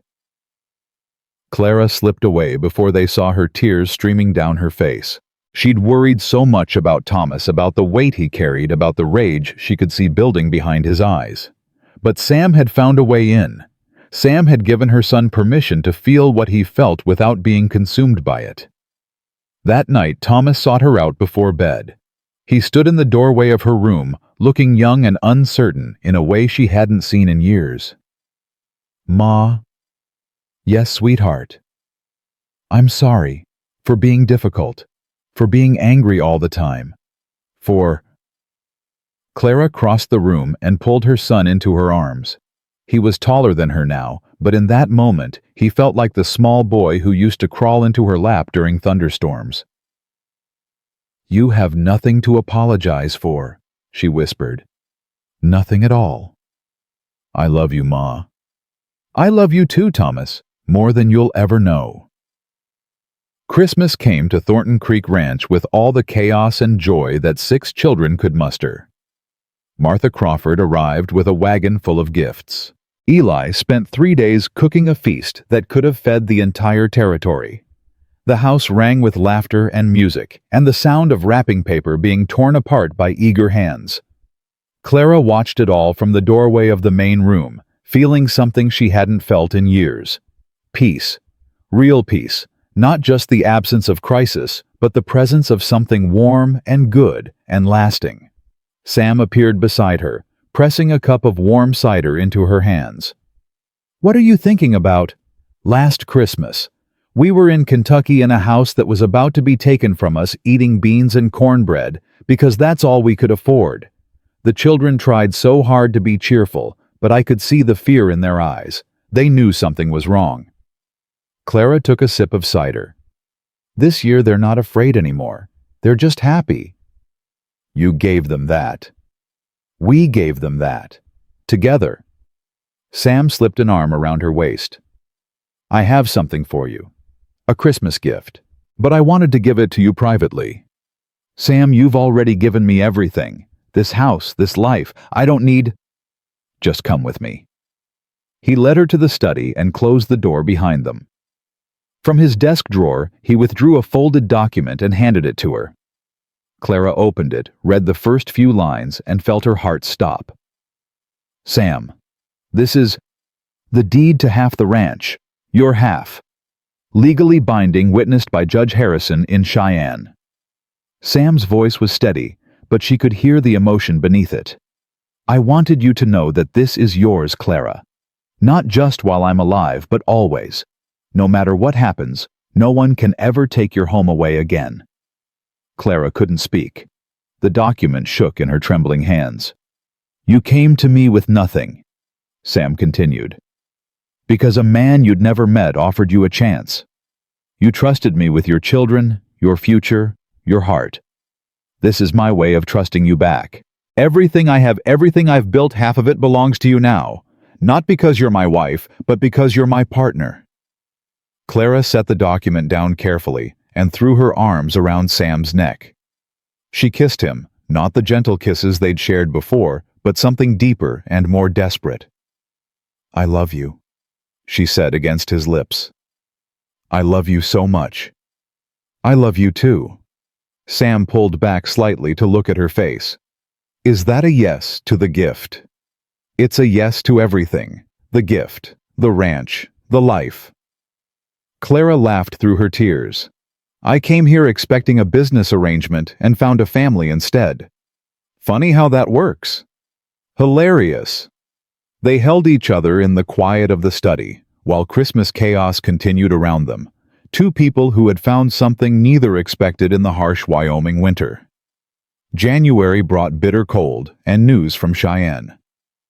Victor Ashford had been convicted on multiple charges and sentenced to 15 years in prison. The judge had been particularly harsh after hearing testimony about his schemes across the territory. 15 years. Clara sat at the kitchen table, staring at the letter from Sheriff Crane. "He'll be an old man when he gets out." "If he survives that long." Sam's voice held no sympathy. "Prison isn't kind to men like him. Men used to having money and power. They don't last." "Is it wrong that I hope he doesn't survive, I mean? After what he did to Daniel, to you?" Sam shook his head. I'd say it's human. Clara folded the letter and tucked it away. I want to stop thinking about him. I want to stop letting him take up space in my head. Then let him go. He's locked up. He can't hurt us anymore. Sam reached across the table and took her hand. The best revenge is living well, Clara.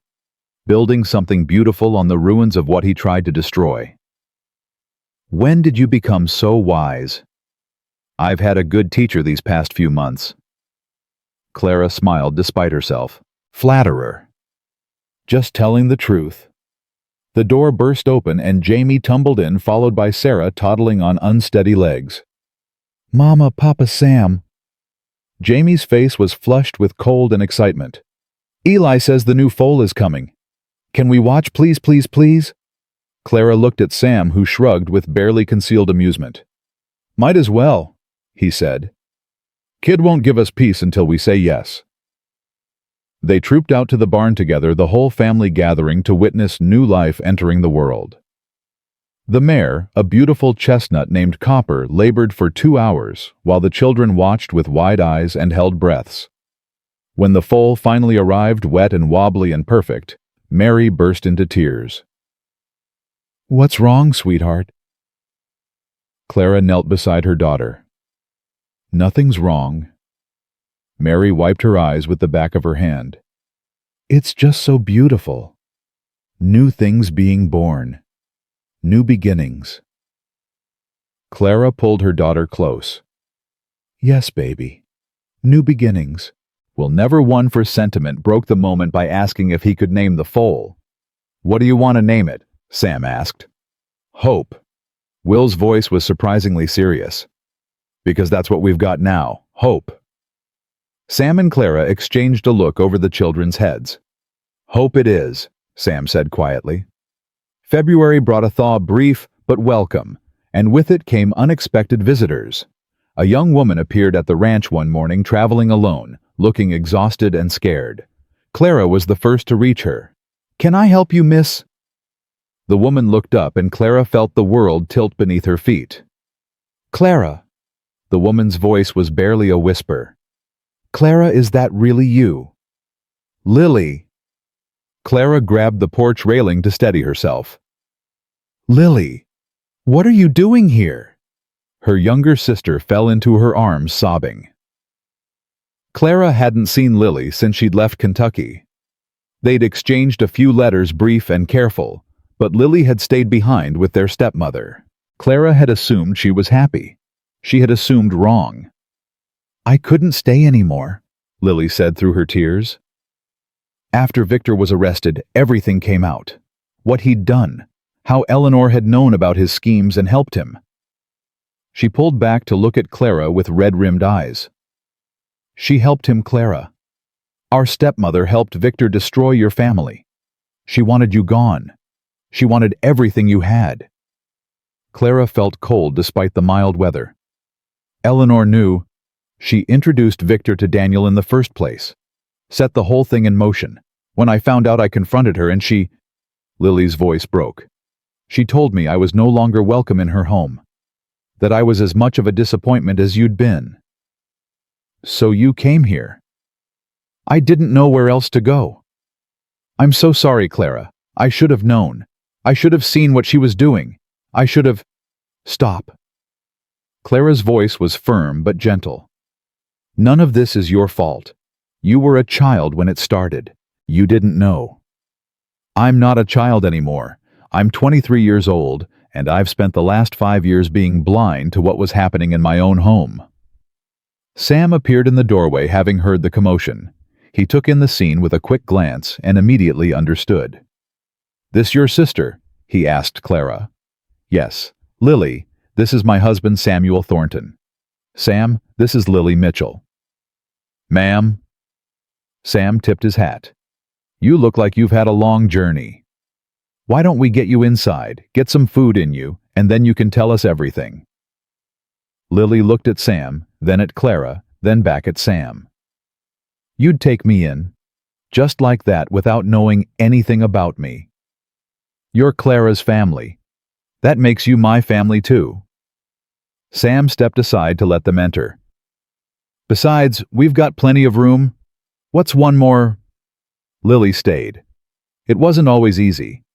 She and Clara had to rebuild a relationship that had been strained by distance and secrets. But Lily fit into the rhythm of ranch life with surprising ease.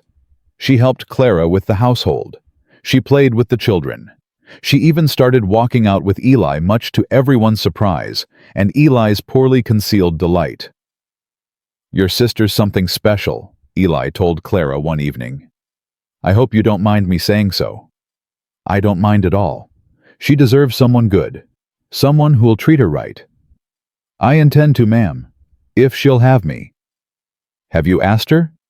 Eli's dark face flushed. "Not yet. Wanted to talk to you first, and to Sam. Make sure it was all right." Clara touched his arm gently. "Eli, you saved Sam's life. You've been part of this family since before I arrived. You don't need our permission to fall in love." "Maybe not. But I wanted your blessing anyway."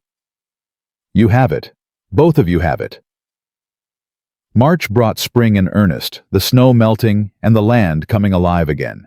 Clara stood on the porch one morning, watching the children play in the yard, while Sam worked with the ranch hands on the spring roundup. Lily appeared beside her with 2 cups of coffee. "You look happy." "I am happy." Clara took the cup with a grateful smile. "I didn't think I could be again. After Daniel, after everything. I thought happiness was something I'd used up. And now I know better. Happiness isn't finite. It doesn't run out." Clara sipped her coffee. "That's something Sam taught me. Love isn't finite either. You can love Daniel and grieve him and still love Sam and build a future with him. They're not mutually exclusive." "That's very wise. I've had good teachers." They watched as Jamie chased Sarah across the yard, both of them shrieking with laughter. Thomas and Will were helping Eli with something near the barn. Lizzie sat under a tree with a book, her favorite spot, now that the weather was warm enough. Mary was picking early wildflowers, already planning the garden she and Clara would plant together. "I never thanked you," Lily said quietly, "for taking me in, for not blaming me for what Eleanor did." "Why would I blame you? You didn't know." "I should have. I should have looked harder, asked more questions." Lily's voice was heavy with guilt. "When Victor started coming around asking about you, I thought he was just a suitor who couldn't accept rejection. I never imagined. None of us imagined. That's how people like Victor and Eleanor operate. They count on us not imagining the worst." Clara turned to face her sister fully. "What matters now is that you're here. You're safe. And you have a chance to build your own life on your own terms." "Do you really think so?" "I know so." Clara smiled. "And I think a certain foreman would agree with me." Lily blushed furiously. "Has everyone noticed?" "Everyone has noticed. We're just being polite about it." "He hasn't asked me yet, not officially." "He will. He's working up the courage." "How do you know?" "Because he asked for my blessing last week." Clara laughed at her sister's expression. "Don't look so surprised. Eli is a gentleman. He wanted to do things properly. And you gave it your blessing." "Of course I did. Lily, you deserve to be loved by someone good." "Eli is good. He's the best man I know besides Sam." Lily was quiet for a moment, then softly, "I love you, Clara. I know I didn't say it enough before. I didn't show it enough. But I love you." "I love you too, little sister. I always have." They embraced on the porch, while the Wyoming wind carried the sounds of children's laughter across the land. That evening, the whole family gathered for dinner. Sam at the head of the table, Clara at the other end, the children filling the space between them. Eli had joined them, sitting beside Lily with a nervousness that everyone pretended not to notice. "I want to say something." Sam stood, his glass raised. "A year ago, I was a lonely old rancher with more land than sense, and an empty house that echoed every time I walked through it. I put an advertisement in a newspaper looking for a partner. What I found was so much more. He looked at Clara, his gray eyes soft with emotion. You came to me with nothing but 6 children and a heart full of courage. You survived a blizzard and a dying son and a wounded husband who wasn't much use to anyone. You faced down a monster who'd destroyed your family and stood your ground when most people would have run. Sam's voice grew rough. You taught me what family really means. Not blood, not obligation, but choice. Every day choosing to love each other, choosing to show up, choosing to build something worth having. He raised his glass higher. To Clara, to the children, to Lily and Eli, to everyone at this table who makes this house a home, I love you all. We love you too, Papa Sam. Jamie's voice rang out and everyone laughed. Papa Sam. Sam repeated the name, softly wonder in his voice. Yeah, I reckon I am. Clara felt tears on her cheeks and didn't bother to wipe them away. Around her, her children were smiling. Her sister was glowing. Her husband was looking at her like she'd hung the moon and stars. She had come to Wyoming with nothing. She had found everything. Spring settled over Thornton Creek Ranch like a blessing long overdue. The snow retreated to the highest mountain peaks, the creek swelled with meltwater, and the land burst into color after months of white and gray. Clara woke each morning to birdsong and the distant lowing of cattle sounds that had become as familiar as her own heartbeat. But something else had changed. Something she hadn't told anyone yet. She stood at the bedroom window, one hand pressed to her stomach, watching Sam ride out with Thomas and Eli for the morning rounds. Her husband moved easily now, no trace of the injury that had nearly killed him. He laughed at something Thomas said, the sound carrying across the yard, and Clara felt her heart squeeze with love so fierce it almost hurt. Mama! Mary's voice came from the doorway. Are you all right? You look pale. Clara turned, arranging her face into a smile. I'm fine, sweetheart. Just thinking. About what? About how lucky we are. All of us. Mary crossed the room and slipped her hand into Clara's. At 8 years old, she was still the sensitive one, the child who felt everything deeply and worried about everyone constantly. I like it here, Mama. I like Papa Sam and Eli and Aunt Lily. I like our home. So do I, baby. So do I. Clara kept her secret for another week, waiting until she was certain. She'd been wrong before years ago, and the disappointment had been crushing. She wouldn't put Sam through that. Wouldn't put herself through it. But when Doc Price confirmed what she already knew, Clara couldn't contain it any longer. She found Sam in the barn that evening, brushing down his horse after a long day. He looked up when she entered, his weathered face softening the way it always did when he saw her. Clara, everything all right? Everything's fine. She walked toward him slowly, her heart pounding. More than fine, actually. I have something to tell you. Sam set down the brush, giving her his full attention. I'm listening. I'm pregnant. The words hung in the air between them. Sam didn't move, didn't speak. For one terrible moment, Clara thought she'd made a mistake. Maybe he didn't want more children. Maybe 6 was enough. Maybe, say that again. I'm pregnant. Doc Price confirmed it this afternoon. I'm about 2 months along. Sam crossed the distance between them in 3 strides and pulled her into his arms. He held her so tight she could barely breathe, his face buried in her hair. A baby, he whispered. Our baby. Our baby. Clara felt tears streaming down her face. I wasn't sure how you'd react. We already have 6 children, and you never asked for... Clara. Sam pulled back to look at her, and she saw that his eyes were wet too. I spent 20 years thinking I'd never have a family, that I'd die alone in this house with nothing but cattle and regret. Then you came. You and your beautiful, chaotic, wonderful children. And now you're telling me there's going to be more. Is that a good thing? That's the best thing. Sam kissed her deep and fierce and full of joy, That's the best damn thing anyone's ever told me." They stood together in the barn holding each other while the horses shifted in their stalls and the evening light turned golden through the windows.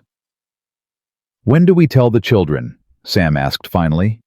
"Tonight, at dinner. I don't think I can keep it secret much longer." "They're going to be excited, Jamie especially. He's been asking when he'll get a baby brother." Clara laughed. "What if it's a girl? Then he'll learn to be a good big brother to his baby sister." Sam's hand found her stomach resting there gently. "Boy or girl, this child is going to be loved by all of us." The announcement that evening went exactly as Clara had predicted. Jamie shouted with excitement. Sarah didn't fully understand, but clapped along with everyone else. Will declared that he hoped it was a boy because there were too many girls already. Mary burst into tears of happiness. Lizzie immediately started planning the nursery, and Thomas stood quiet for a moment before crossing to his mother and embracing her. "Pa would be happy," he said softly, "knowing you're happy, knowing we're all taken care of." "I think so too, sweetheart." Lily cried and hugged her sister. Eli shook Sam's hand with a grin that split his face. Martha Crawford, who happened to be visiting, declared that she would personally host the baby shower, and anyone who objected could take it up with her. Later that night, after the children were in bed and the house had settled into quiet, Clara and Sam sat together on the porch. The stars blazed overhead, more stars than Clara had ever seen in Kentucky, and the air smelled of spring growth and distant rain. "I need to tell you something," Sam said. "Something I should have said a while ago." Clara turned to look at him. "What is it?" "When I put that advertisement in the paper, I told myself I was just looking for someone to help around the house. A practical arrangement. Nothing more." Sam's voice was rough with emotion. "I didn't believe I could love anyone again. Didn't think I had it in me. Maggie had taken all of that when she died, or so I thought." "Sam, let me finish, please." He took her hand, his calloused fingers gentle. "What I'm trying to say is that you proved me wrong. Every day, in every way, you proved me wrong. You came to me broken and grieving and scared, but instead of falling apart, you built something. You built us, this family, this life. You did that, Clara. We did it together. Maybe, but you showed me it was possible." Sam raised her hand to his lips. "I love you. Not because you gave me children, or because you work hard, or because you're convenient. I love you because you're you. Stubborn and brave and kind and beautiful. I love you because choosing you is the best choice I've ever made." Clara leaned into him, resting her head on his shoulder. "I love you too. I didn't think I could. After Daniel, I thought that part of me was dead. But you brought it back. You and your patience and your quiet strength and your willingness to let me heal at my own pace. We healed each other. Yes, we did." They sat in comfortable silence, watching the stars wheel overhead, two people who had found each other against all odds and built something worth keeping. April brought Eli's proposal to Lily. He did it properly, getting down on one knee in the yard, while half the ranch watched from various windows, pretending not to look. Lily said yes before he finished the question, and the celebration that followed lasted well into the night. "Your sister's going to be family twice over now," Sam observed, watching Eli spin Lily around in a clumsy dance. "Sister-in-law and, what do you call your sister's husband? Brother-in-law. So Eli will be my brother-in-law's brother-in-law." Clara laughed. "I think we can just call him family and leave it at that." The wedding was set for June, when the weather would be warm enough for an outdoor ceremony. Lily wanted it simple, just family and close friends. But word spread through Willow Creek, and by the time the day arrived, half the town had shown up to witness the foreman and the sister of the rancher's wife pledge their lives to each other.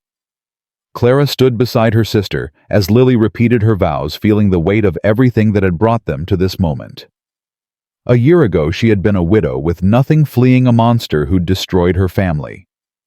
Now she stood in the Wyoming sunshine, pregnant with a new life, watching her sister marry a good man, surrounded by children who were thriving, and a husband who loved her. Do you take this man to be your lawfully wedded husband? I do. Lily's voice rang clear and strong. I absolutely do.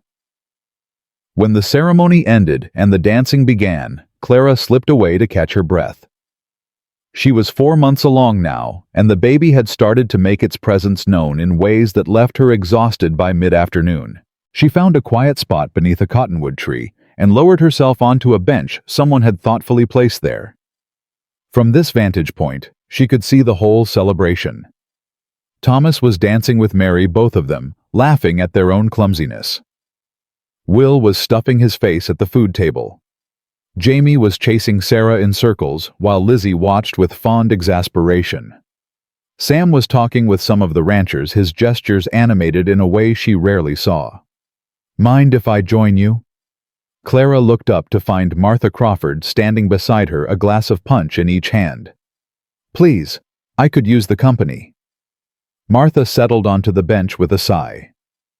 Getting too old for these things. My feet are killing me. You look like you're enjoying yourself despite the feat. I am. Martha handed Clara one of the glasses.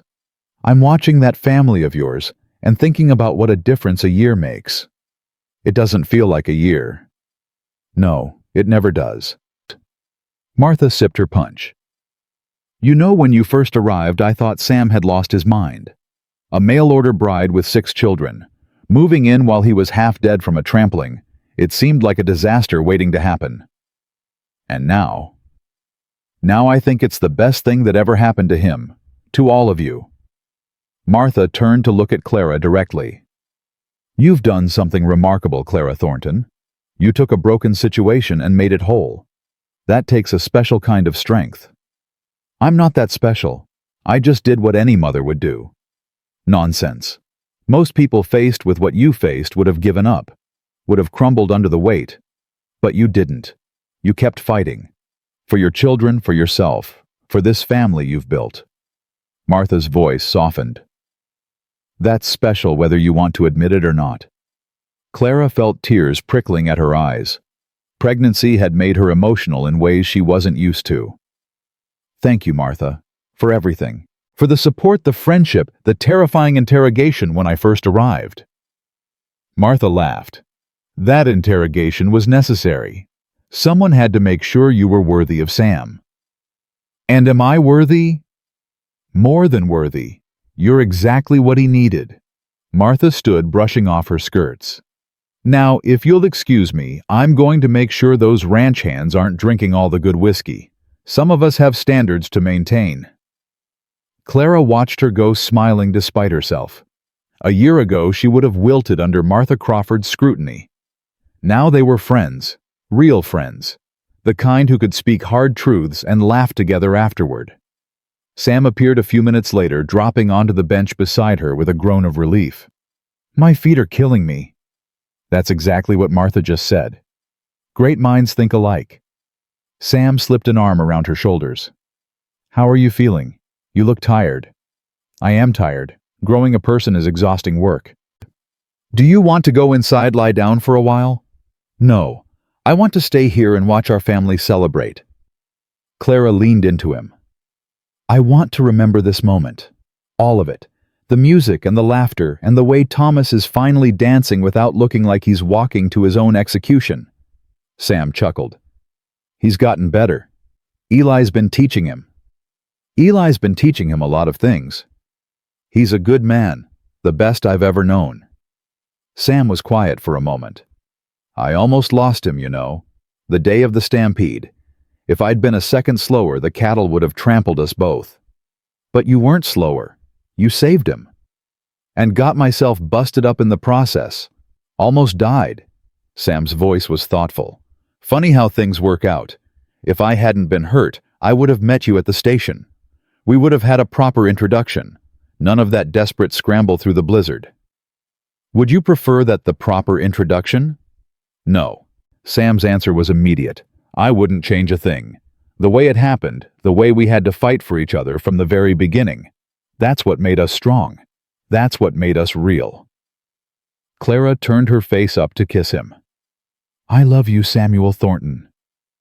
"I love you too, Clara Thornton. More than I ever thought possible." The summer months passed in a blur of work and growth and preparation. Clara's belly swelled, the ranch flourished, the children grew taller and stronger, and more confident with each passing day. Thomas turned 15 and took on more responsibility, working alongside the ranch hands as an equal rather than a helper. Lizzie discovered a passion for teaching and started helping at the local schoolhouse 2 days a week. Will's wildness channeled into a gift for training horses that surprised everyone except Clara, who had always known there was more to her difficult son than met the eye. Mary learned to cook from Lily and declared she would open a restaurant someday. Jamie followed Sam everywhere, asking endless questions and absorbing everything like a sponge. Sarah stopped being afraid of anything and started being afraid of nothing, which was somehow worse. And Eli and Lily began building a cabin of their own on a piece of land Sam had given them as a wedding gift.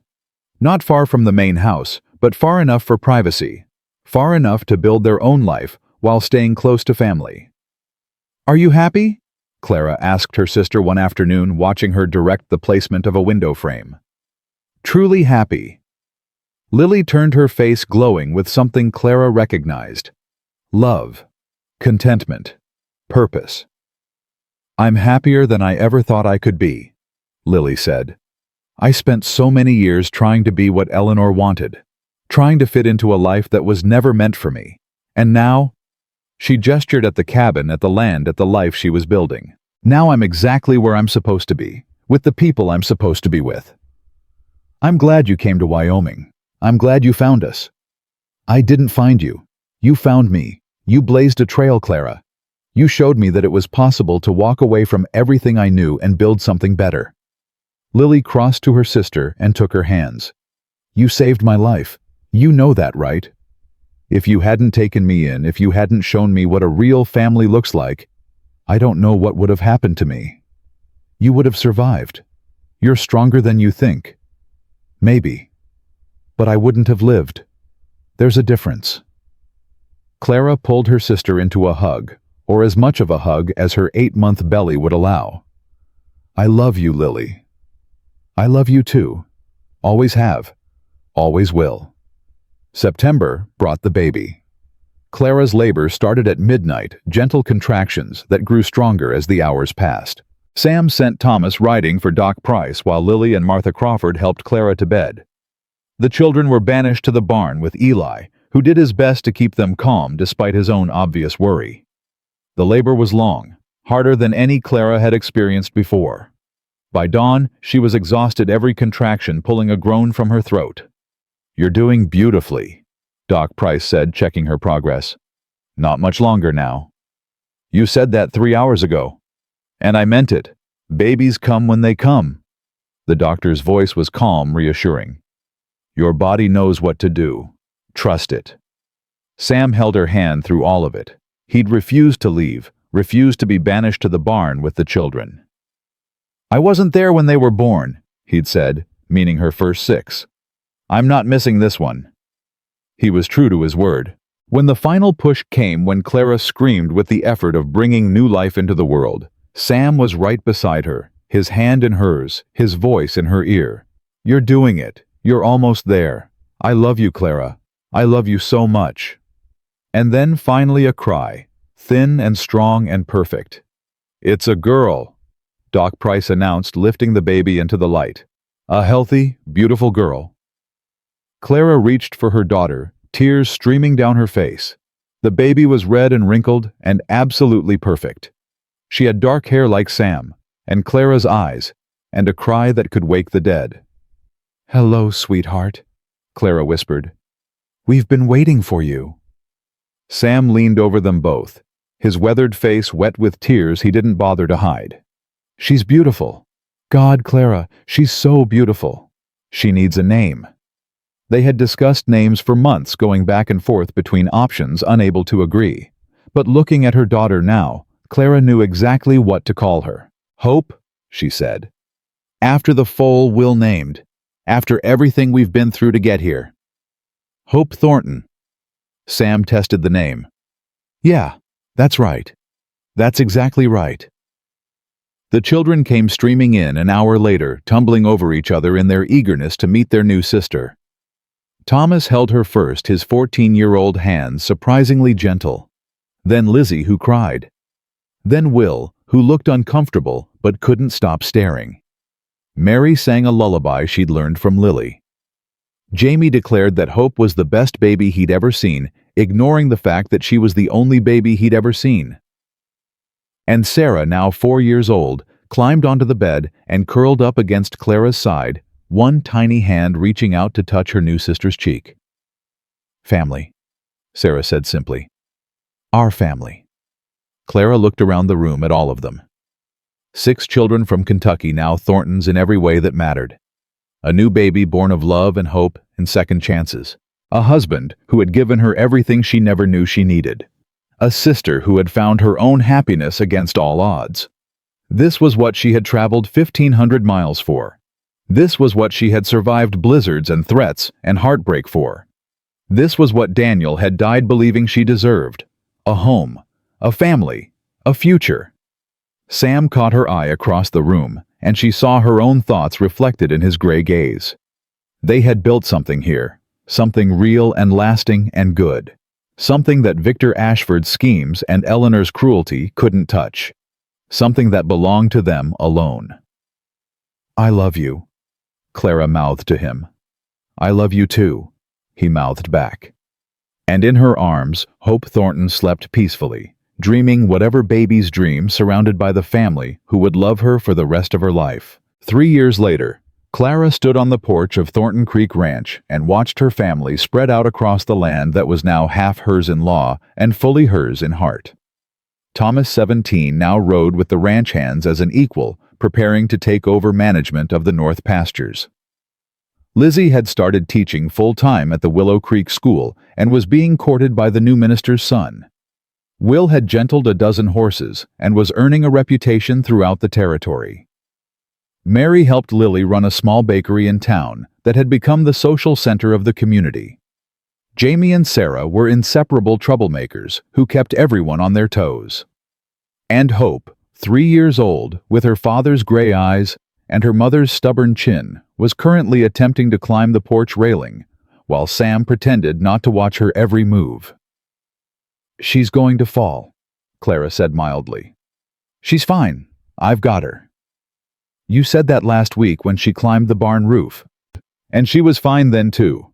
Sam grinned, scooping up his daughter before she could topple over the edge. Weren't you, little one? You were perfectly fine. I fly, Papa, Hope declared, like a bird. Maybe when you're older. Clara shook her head, but she was smiling. This was her life now. Chaos and love and laughter and the occasional near disaster. She wouldn't trade it for anything. Eli and Lily's cabin stood completed on the ridge, smoke rising from its chimney.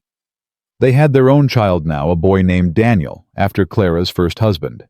The gesture had made Clara weep with gratitude when Lily had suggested it. Martha Crawford still ruled Willow Creek society with an iron fist, though she'd softened considerably since becoming an unofficial grandmother to all the Thornton children. Hank from the livery had finally retired, leaving his business to Will's capable management. Doc Price still came around regularly, though these days it was more for social visits than medical emergencies. And somewhere far away, in a prison cell that would be his home for another decade, Victor Ashford was paying for his crimes. Clara rarely thought about him anymore. He had tried to destroy her life, and he had failed. That was all that mattered. What are you thinking about? Sam appeared beside her. Hope balanced on his hip. Everything. Nothing. Clara leaned into him. Just grateful, I suppose. Grateful for what? For you. For the children. For this life. She looked up at him, this man she had come to love more deeply than she'd ever thought possible. I was so scared when I came here, Sam. So scared that I was making a mistake. That you wouldn't want us. That we'd be a burden. You were never a burden. I know that now. But then standing in that blizzard with a sick child and 5 terrified children and nowhere else to go? Clara shook her head. I thought we'd reached the end. I thought there was nothing left. And instead, it was the beginning. Yes, the best beginning. Hope squirmed in Sam's arms, demanding to be put down so she could resume her climbing adventures. Sam set her carefully on the porch, keeping one eye on her, while he pulled Clara close with his free arm. You know what I think about sometimes, he said. What? That advertisement I put in the paper. How close I came to not doing it. I'd written it out 3 times before I finally sent it. Kept telling myself it was foolish, that no woman worth having would answer a stranger's call. And yet I did. And yet you did. Sam's voice was thick with emotion. You came across the country with 6 children and nothing but hope. You survived everything that should have broken you. You built a life out of ashes and made me part of it. We built it together. Maybe. But you started it. You took the first step. You chose to come here to trust a stranger, to believe that something better was possible. Sam cupped her face in his hands. That took courage, Clara. More courage than anything I've ever done. I didn't feel courageous. I felt desperate. That's what courage is, being desperate and doing the hard thing anyway. Clara rose on her toes to kiss him, tasting the familiar warmth of the man who had become her home. Behind them, Hope was attempting to climb the railing again. Somewhere in the yard, Jamie and Sarah were arguing. Thomas's voice carried from the barn, giving orders to the hands, with an authority that made Clara proud. This was her life. Imperfect and chaotic, and more beautiful than anything she'd ever imagined. Sam, thank you. For what? For putting that advertisement in the paper. For meeting me at the station even when you couldn't walk straight. For choosing us all 7 of us when you could have had anyone. I couldn't have had just anyone. I needed you. Sam's gray eyes held hers. Only you. Only ever you. The sun was setting behind the mountains, painting the sky in shades of gold and pink and purple. Clara's family was scattered across the land she now called home, each of them living the lives they'd built together.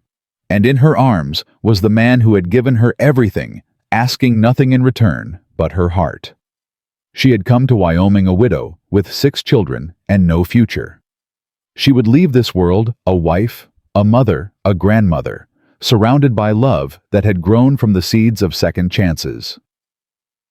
The mail-order bride had finally arrived, and she was home,